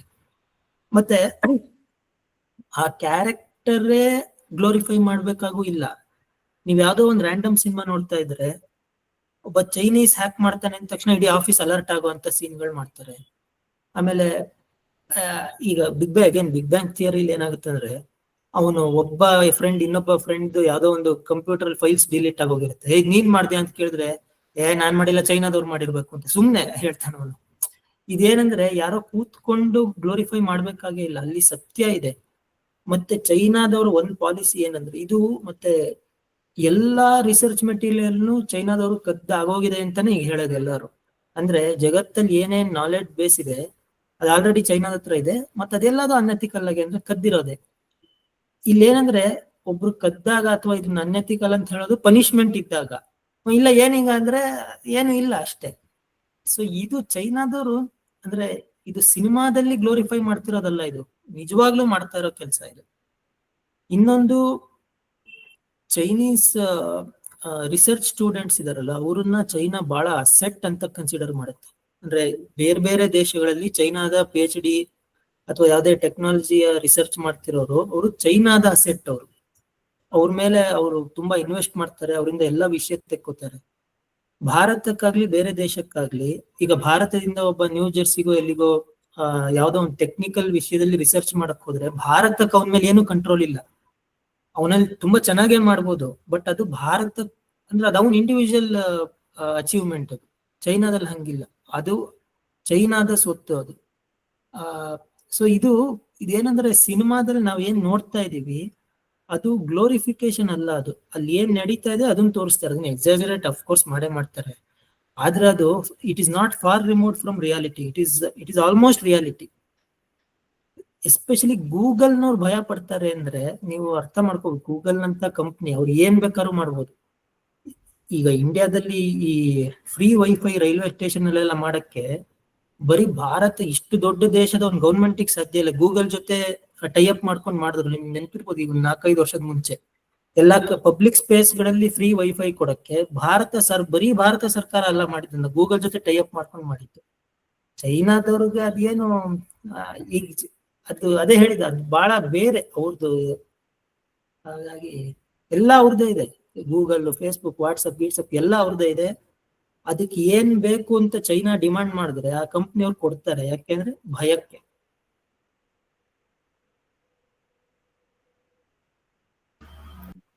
ಭಾರತ ಭಯ ಹುಟ್ಟಿಸುವಂತದ್ದು ದೇಶ ಆಗ್ಬೇಕು ಅನ್ಸುತ್ತೆ ಒಂದಿಷ್ಟಕ್ಕೆ. ನಮ್ಮಲ್ಲಿ ಇಷ್ಟು ಪವರ್ ಇದೆ, ಶುಡ್ ನಾಟ್ ಮಿಸ್ಯೂಸ್, ಅಥವಾ ಅದನ್ನ ಆತರ ಏನಾದ್ರೂ ನಾವು ನೋಟಿಫಿಕೇಶನ್ ತರ ಕೊಡ್ತಾ ಇರ್ಬೇಕು, ಆಗ ಅಲರ್ಟ್ ಇರ್ತಾರೇನೆಲ್ಲ. ಹೌದೌದು. ಮತ್ತೆ ಇನ್ನೊಂದು, ನಾವು ನ್ಯಾರೇಟಿವ್ ಅಂತ ಮಾಡದೇ ಇದ್ರು ಇಂಡಿಯಾ ಏನ್ ಕೆಲಸ ಮಾಡ್ತಿರುತ್ತೋ ಅದು ಸಿನಿಮಾದಲ್ಲಿ ಅದಾಗೆ ಕಾಣಿಸ್ಕೊಳುತ್ತೆ. ಈಗ ಅವನು ಟೆಕ್ ಸಪೋರ್ಟ್ ಅಂತ ಹೇಳಿದ್ನಲ್ಲ, ನಾವ್ ಯಾರು ಏನೋ ಅದನ್ನ ಪ್ರಮೋಟ್ ಮಾಡ್ಬೇಕಾಗಿಲ್ಲ. ಇಂಡಿಯನ್ಸ್ ಅಂದ್ರೆ ಟೆಕ್ ಸಪೋರ್ಟ್ ಅನ್ನೋದು ಹಾಲಿವುಡ್ ಸಿನಿಮಾದಲ್ಲಿ ಬೇಕಾಷ್ಟು ಬಂದ್ಬಿಟ್ಟಿದೆ, ಅದಾಗೆ ಬಂತದು. ಅದು ಅಂದ್ರೆ ಅದು ಯಾವ್ದು ರಿಯಾಲಿಟಿ ಇರುತ್ತೆ ಅದು ತಾನಾಗೆ ಒಂದ್ ಚೂರ್ ಎಕ್ಸಾಜರೇಟೆಡ್ ಆಗಿ ಸಿನಿಮಾದಲ್ಲಿ ಬಂದೇ ಬರುತ್ತೆ, ಅದನ್ನ ಯಾರು ಮಿಸ್ ಮಾಡಕ್ಕಾಗಲ್ಲ. ಮತ್ತೆ ತುಂಬಾ ಸುಳ್ಳು ಹೇಳಕ್ ಹೋಗಲ್ಲ. ಈಗ ಇಂಡಿಯನ್ಸ್ ಯಾರು ಟೆಕ್ ಸಪೋರ್ಟ್ ಅಲ್ಲಿ ಇಲ್ಲ ಅಂತ ಯಾರು ಹಾಲಿವುಡ್ ಸಿನಿಮಾದಲ್ಲಿ ಡೈಲಾಗ್ ಬರ್ಸಿದ್ರೆ ಎಲ್ಲರೂ ನಗ್ತಾರ, ಅವಾಗ ಇವನಿಗೇನು ಗೊತ್ತೇ ಇಲ್ಲ ಅಂತ. ಯಾಕೆಂದ್ರೆ ಅಲ್ಲೊಂದು ರಿಯಾಲಿಟಿ ಇದೆ. ಹಾಗೆ ಚೈನಾದವ್ರು ಹ್ಯಾಕಿಂಗ್ ಮಾಡ್ತಾರೆ ಅಂತ ಹೇಳಿದಾಗ ಯಾರು ಯಾಕೆ ನಗ್ತಿಲ್ಲ ಅಂದ್ರೆ ಎಲ್ಲರಿಗೂ ಗೊತ್ತು ಇದು ನಿಜ ಅಂತ. ಸೊ ಅದು ರಿಯಾಲಿಟಿ.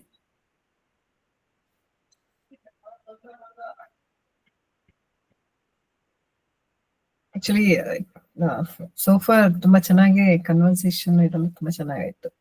ಏನಾದ್ರೂ ಇನ್ನೊಂದು ಆಕ್ಚುಲಿ ಮುಗೀತು ಟೈಮು. ಏನಾದ್ರೂ ಯಾವ್ದಾದ್ರು ಸ್ಪೆಸಿಫಿಕ್ ಕ್ವಶನ್ ಏನಾದ್ರು ಇದ್ರೆ ಮಾತಾಡೋಣ, ಅದ್ರ ಬಗ್ಗೆ ಕೇಳ್ಬೋದು.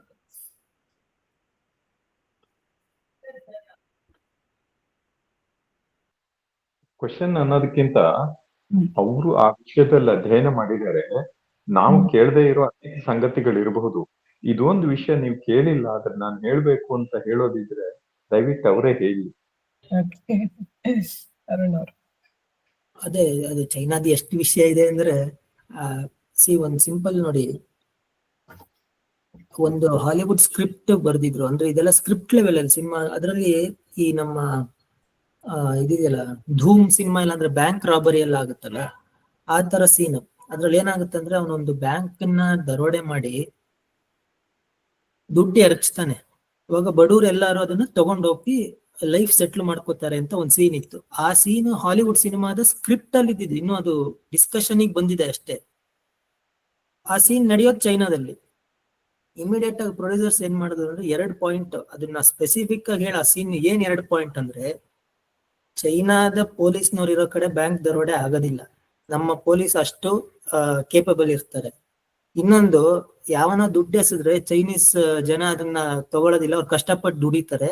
ಸೊ ಇದೆರಡು ನಿಮ್ ತಪ್ಪಿದೆ, ಹಂಗಾಗಿ ಸ್ಕ್ರೀನ್ ಪ್ಲೇನ ಶೂಟ್ ಮಾಡಂಗಿಲ್ಲ ಅಂತ ಹೇಳಿ ಸ್ಟಾಪ್ ಮಾಡ್ತಾರೆ. ಈ ಸಿನಿಮಾ ಬಂದೇ ಇಲ್ಲ. ಇದು ಅಂದ್ರೆ ಅವರು ಹೋಗ್ತಾ ಇರೋದು ಈ ಹಂತದಲ್ಲಿ. ಏನಂದ್ರೆ ನಮ್ಮ ಜನಗಳು ಕೆಟ್ಟದನ್ನ ಒಪ್ಕೊಳ್ಳಲ್ಲ ಅನ್ನೋದನ್ನ ಚೈನಾ ತುಂಬಾ ತುಂಬಾ ಸ್ಪೆಸಿಫಿಕ್ ಆಗಿ ಹೇಳುತ್ತೆ. ಇಂಡಿಯಾದಲ್ಲಿ ಮಾತ್ರ ಎಲ್ಲ ರಾವಣನು ಒಳ್ಳೆಯವನು, ಕೆಟ್ಟದು ಒಳ್ಳೇದು ಅಂತ ಏನೂ ಇಲ್ವೇ ಇಲ್ಲ ಅಂತ ಏನೇನೋ ಅಂದ್ರೆ, ನಮ್ಮಲ್ಲಿ ಈ ಒಂಥರ ತಲೆ ಒಳಗೆ ತುಂಬಾ ಈ ಸರಿ ತಪ್ಪುಗಳ ಕಲ್ಪನೆನೇ ಭಾರತೀಯರಿಗೆ ಇದ್ದಂಗೆ ಕಾಣಲ್ಲ. ಎಷ್ಟೋ ಸಿನಿಮಾ ನೋಡಿದ್ರೆ ವಿಲನ್ ಅಂದ್ರೆ ಒಳ್ಳೆಯವನು ಅಂತೆಲ್ಲ ಹೇಳೋದು. ಅದಕ್ಕೆ ನಾನು ಬುಕ್ಕಲ್ಲಿ ಒಂದು ರೆಫರೆನ್ಸ್ ಇದನ್ನ ಕೊಟ್ಟಿದ್ದೀನಿ. ಜಯರಾಜ್ ಸಿನಿಮಾ, ಒಂದು ಹೆಡ್ ಬುಷ್ ಅಂತ ಸಿನಿಮಾ ಬಂದಿತ್ತು. ಅದ್ರಲ್ಲಿ ಆ ರೌಡಿನೇ ಸಮಾಜ ಸೇವಕ, ಅವನು ಹುಡುಗಿಯರನ್ನ ಏನು ಸೇವ್ ಮಾಡೋನು. ಅಂದ್ರೆ ನಮ್ಗೆ ಏನಾಗಿದೆ ಅಂದ್ರೆ, ಚೈನಾ ಏನ್ ಮಾಡ್ತಾ ಇದೆ ಅಂದ್ರೆ, ಅವರ ಜನಗಳ ಮೇಲೆ ಏನು ಪ್ರಭಾವ ಬರಬೇಕು ಬರಬಾರದು ಅನ್ನೋದನ್ನ ಅವ್ರು ಡಿಸೈಡ್ ಮಾಡ್ತಾ ಇದಾರೆ. ಈಗ ಇಂಡಿಯಾದಲ್ಲಿ ಅದನ್ನ ಮಾಡಕ್ ಸಾಧ್ಯನೇ ಇಲ್ಲ, ಯಾಕಂದ್ರೆ ಇಲ್ಲಿ ಅಭಿವ್ಯಕ್ತಿ ಸ್ವಾತಂತ್ರ್ಯ ಏನೇನೋ ಚರ್ಚೆ ಬಂದ್ಬಿಡುತ್ತೆ. ಒಳ್ಳೇದು ಕೆಟ್ಟದ್ದು ಹೇಳಕ್ ನೀವ್ ಯಾರು ಅಂತೆಲ್ಲ ಕೇಳ್ತಾರೆ ಇಲ್ಲಿ. ಅದು ಓಕೆ, ಯಾರಿಗೂ ಅಥಾರಿಟಿ ಇರ್ಬೇಕಾಗಿಲ್ಲ. ಆದ್ರೆ ಈ ಕೊನೆಗೆ ಎಲ್ಲಿಗೆ ಹಂತಕ್ಕೆ ಬಂದಿದೆ ಅಂದ್ರೆ, ಒಳ್ಳೇದು ಕೆಟ್ಟದು ಅಂತಾನೆ ಇಲ್ಲ ಅಂತ. ನಮಗ್ ಬೇಕಾಗಿತ್ತು, ನನಗ್ ಒಳ್ಳೇದು ಅನ್ಸಿದ್ ನಿನಗ್ ಕೆಟ್ಟದು ಅನ್ನಿಸ್ಬೋದು, ಹಿಂಗ್ ಏನೇನೋ ಮಾತಾಡ್ತಾರೆ. ಅಂದ್ರೆ ಆಬ್ಜೆಕ್ಟಿವ್ ಆಗಿ ಏನು ಇಲ್ವೇ ಇಲ್ಲ ಅಂತ ಇಂಡಿಯನ್ ಸೊಸೈಟಿ ಒಂಥರ ಒಪ್ಕೊಂಡ್ಬಿಟ್ಟಿದೆ ಈಗ. ಚೈನಾದವ್ರು ಅದನ್ನ ಆಗಕ್ ಬಿಡೋದಿಲ್ಲ. ಹಂಗಾಗಿನೇ ಯಾವುದೇ ದೇಶದ ಚೈನೀಸ್ ಅಂತ ಯಾವುದೇ ದೇಶದ ಸಿನಿಮಾದಲ್ಲೂ ಚೈನಾದವನ್ ವಿಲನ್ ಆಗಿರೋದಿಲ್ಲ. ಇದು ತುಂಬಾ ತುಂಬಾ ಇಂಪಾರ್ಟೆಂಟ್. ಬಟ್ ಇಂಡಿಯನ್ಸ್ ವಿಲನ್ ಆಗಿರ್ತಾರೆ ಬೇರೆ ಎಲ್ಲಾ ದೇಶದ ಸಿನಿಮಾಗಳಲ್ಲೂ, ಅದನ್ನೇನೋ ಅವರು ಇದ್ ಮಾಡೋದಿಲ್ಲ. ನಮ್ಮಲ್ಲಿ ಚರ್ಚೆ ಎಲ್ಲಿ ದಾರಿ ತಪ್ಪಿದೆ ಅಂದ್ರೆ, ನಮಗೆ ಈ ಒಳ್ಳೇದು ಕೆಟ್ಟದ್ದು ಅನ್ನೋದು ಅದು ಇಲ್ಲ ಅಂತ ಇಂಡಿಯನ್ಸ್ ಒಂಥರ ಡಿಸೈಡ್ ಮಾಡ್ದಂಗ್ ಕಾಣುತ್ತೆ. ತುಂಬಾ ಕಡೆ ನೋಡಿದ್ರೆ ಅವ್ರು ಅದನ್ನ ಸಬ್ಜೆಕ್ಟಿವ್ ಆಗಿ ತಗೋತಿದ್ದಾರೆ. ನಿಂಗ್ ಹಂಗ ಅನ್ನಿಸ್ಬೋದು, ನನಗ್ ಹಿಂಗ್ ಅನ್ನಿಸ್ಬೋದು ಅಂತ ಹೇಳ್ಬಿಟ್ಟು ಕೆಟ್ಟವನು ಹೀರೋನೇ. ಇಲ್ಲಿ ರಾವಣನು ಹೀರೋನೇ, ದುಶ್ಯಾಸನನು ಹೀರೋನೇ. ಅದ್ ಯಾವನ್ಗೋ ಚೆನ್ನಾಗಿ ಸರಿ ಕಾಣ್ತಾ ಇರ್ತಾನೆ ಅಂತ ಈ ತರ ಆಗೋಗಿದೆ. ಚೈನಾದವ್ರು ಇದಕ್ಕೆ ಅವಕಾಶ ಕೊಡೋದಿಲ್ಲ. ಮತ್ತೆ ಇದು ಚೈನಾ ಮಾತ್ರ ಅಲ್ಲ, ಯಾವುದೇ ಈಗ ನೋಡಿ ಆಪಲ್ ಕಂಪನಿ ಒಂದು ರೂಲ್ ಇದೆ, ಯಾವುದೇ ಸಿನಿಮಾದ ಹೀರೋ ವಿಲನ್ ಕೈಲಿ ಆಪಲ್ ಫೋನ್ ಇರಂಗಿಲ್ಲ. ಇಂಡಿಯಾದಲ್ಲೆಲ್ಲ ಇಟ್ಕೋಬಹುದು. ಅಂದ್ರೆ ಆಪಲ್ ಕಂಪನಿಗೆ ಯಾವ್ಯಾವ ದೇಶದ ಕಾನೂನಲ್ಲಿ ಹಿಡ್ತಾ ಇದೆ, ಆ ಯಾವುದೇ ದೇಶದ ಸಿನಿಮಾಗಳ ವಿಲನ್ ಕೈಯಲ್ಲಿ ಆಪಲ್ ಫೋನ್ ಇರೋದಿಲ್ಲ.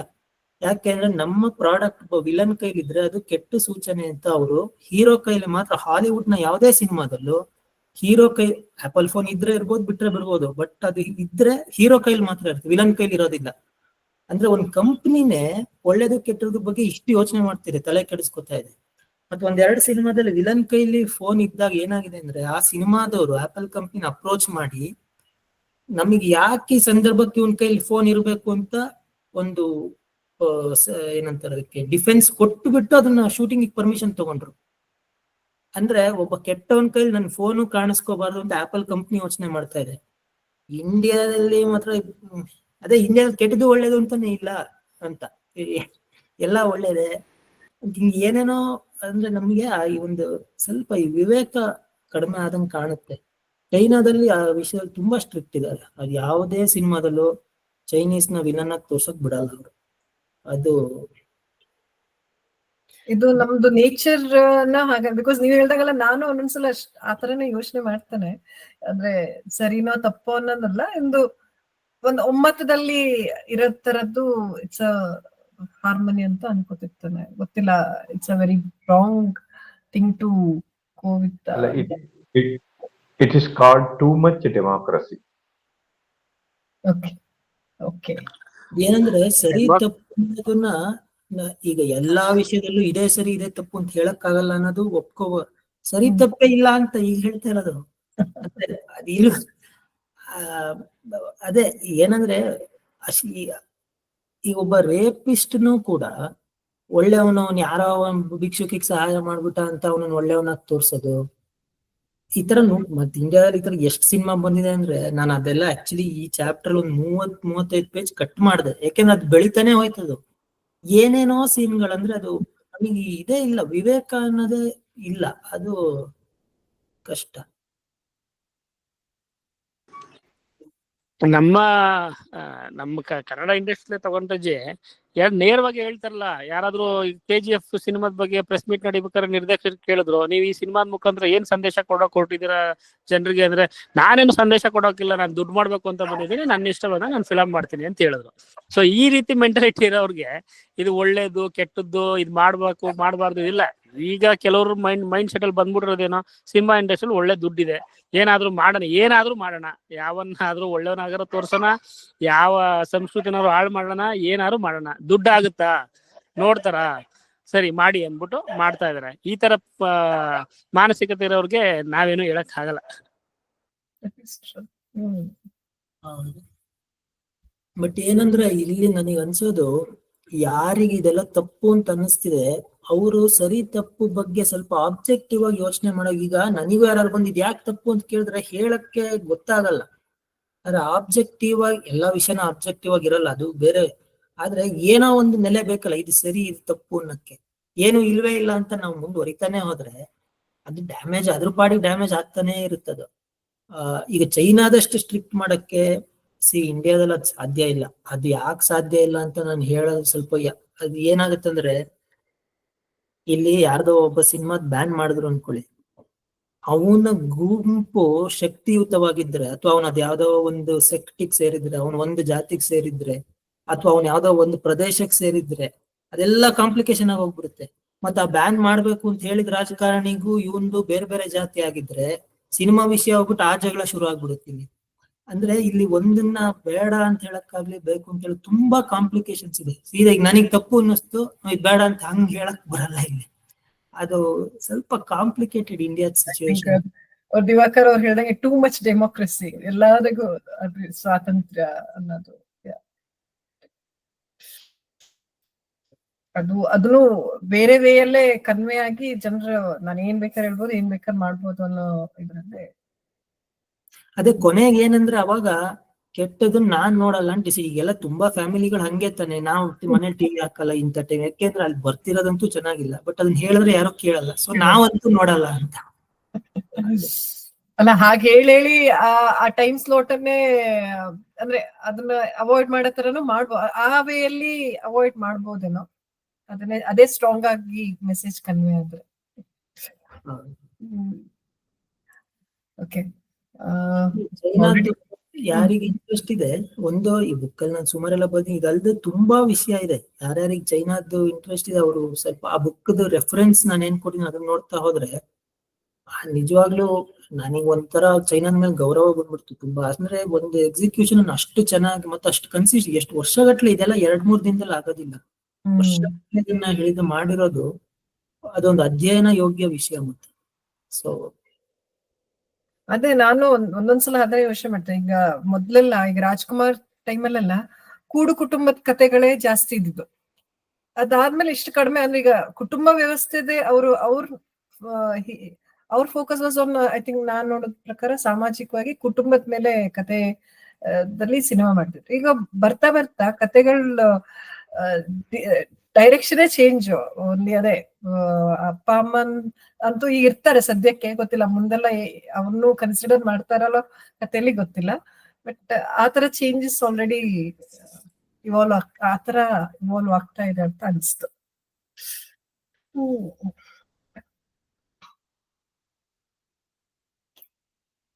ಓಕೆ, ಆಲ್ರೆಡಿ ಕ್ರಾಸ್ ಆದ್ವಿ. 9:20 ಆಗೋಯ್ತು. ತುಂಬಾ ಚೆನ್ನಾಗಿ ಬಂದಿದ್ದ ಇವತ್ತಿಂದು ಕನ್ವರ್ಸೇಷನ್. ಥ್ಯಾಂಕ್ಸ್ ಅರುಣ್ ಅವರೇ, thanks whoever participated, Diwakar Hegde ಅವರೇ, ಮಧುಸೂದನ್ ಅವರೇ, ಹರ್ಷವರ್ಧನ್, ಯಾರ್ಯಾರು ಇದಕ್ಕೆ ಜಾಯ್ನ್ ಆಗಿದ್ರೆ ಥ್ಯಾಂಕ್ಸ್ ಅಲಾಟ್. ಮುಂದಿಂದು ಅಧ್ಯಯನದನ್ನ ತಿಳಿಸ್ತೇನೆ. ಈ ಸಲ ಸ್ವಲ್ಪ ಲಾಂಗ್ ಗ್ಯಾಪ್ ತಗೊಂಡೆ, ಬಟ್ ನೆಕ್ಸ್ಟ್ ಟೈಮ್ ಸ್ವಲ್ಪ ಬೇಗನೆ ಇದಕ್ಕೆ ಪ್ಲಾನ್ ಮಾಡಿ ಹೇಳೋದು. ಯಾವ್ದು ಅಧ್ಯಾಯ ತಗೊಳ್ಳೋಣ ಅರುಣ್ ಅವರೇ ನೆಕ್ಸ್ಟ್? ನೆಕ್ಸ್ಟ್ ಪಾರ್ನ್ ಇರೋದು ಯಾವ್ದು? ನಾಮೂಲಂ ಲಿಖಿತ ಅದಲ್ಲ, ವಿಶ್ವಗುರು ಚೈನಾ ಆದ್ಮೇಲೆ ಯಾವ್ದಿದೆ ಹೇಳಿ? ನಾಹಂ ಜಾನಾಮಿ ಕೇಯೂರೆ ಅದನ್ನ. ನಾಹಂ ಜಾನಾಮಿ ಕೇಯೂರೆ ಅದು ಪಾರ್ನ್ ಇಂಡಸ್ಟ್ರಿ ಬಗ್ಗೆ ಇರೋ ಲೇಖನ. ಅದು ಆಕ್ಚುಲಿ ತುಂಬಾ ಸೀರಿಯಸ್ ವಿಷಯ. ಈಗ ಬುಕ್ ಓದಿಲ್ಲ ಅಂದ್ರೂ ಬರಕ್ ಹೇಳಿ, ಪೇರೆಂಟ್ಸ್ ಬಂದ್ರೆ ಒಳ್ಳೇದು. ತುಂಬಾ ಸೀರಿಯಸ್ ವಿಷಯ ಅದು.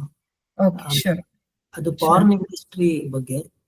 ಆಯ್ತು, ಖಂಡಿತ ನೋಡೋಣ. ಇನ್ನೊಂದೆರಡು ವಾರದಲ್ಲಿ ಅದಕ್ಕೆ ಅರೇಂಜ್ ಮಾಡಕ್ ಆಗತ್ತೆ ಅಂದಿದ್ರೆ ಮುಂದೆ ಹಾಗೆ 6ನೇ ಅಧ್ಯಾಯ ಅದು ನಾಹಂ ಜಾನಾಮಿ ಕೇಯೂರೆ ತಗೊಳ್ಳೋಣ ಆಗಿದ್ರೆ. ನಾಹಂ ಜಾನಾಮಿ ಕೇಯೂರೆ ಅನ್ನೋದು ರಾಮಾಯಣದ ವಾಕ್ಯ. ಅದು ಅದನ್ನ ನಾನು ಚಾಪ್ಟರ್ ಬಂದಾಗ ಹೇಳ್ತೀನಿ. ಸ್ವಲ್ಪ ಸೋಷಿಯಲಿ ಸೀರಿಯಸ್ ವಿಷಯ, ಯಾರ್ಯಾರಿಗೆ ಇಂಟ್ರೆಸ್ಟ್ ಇದೆ. ಆಯ್ತು, ಖಂಡಿತ ಆಯ್ತು. ಹಾಗಿದ್ರೆ ಇವತ್ತಿಂದು ಈ ಅಧ್ಯಯನದ ಸಮಯನ ಮುಗಿಸೋಣ. ಮುಂದಿನ ಅಧ್ಯಾಯದೊಟ್ಟಿಗೆ ಎಲ್ಲರೂ ಸಿಗೋಣ ಮತ್ತೆ. ಹಾಗಿದ್ರೆ ರೆಕಾರ್ಡಿಂಗ್ ಸ್ಟಾಪ್ ಮಾಡ್ತೇನೆ.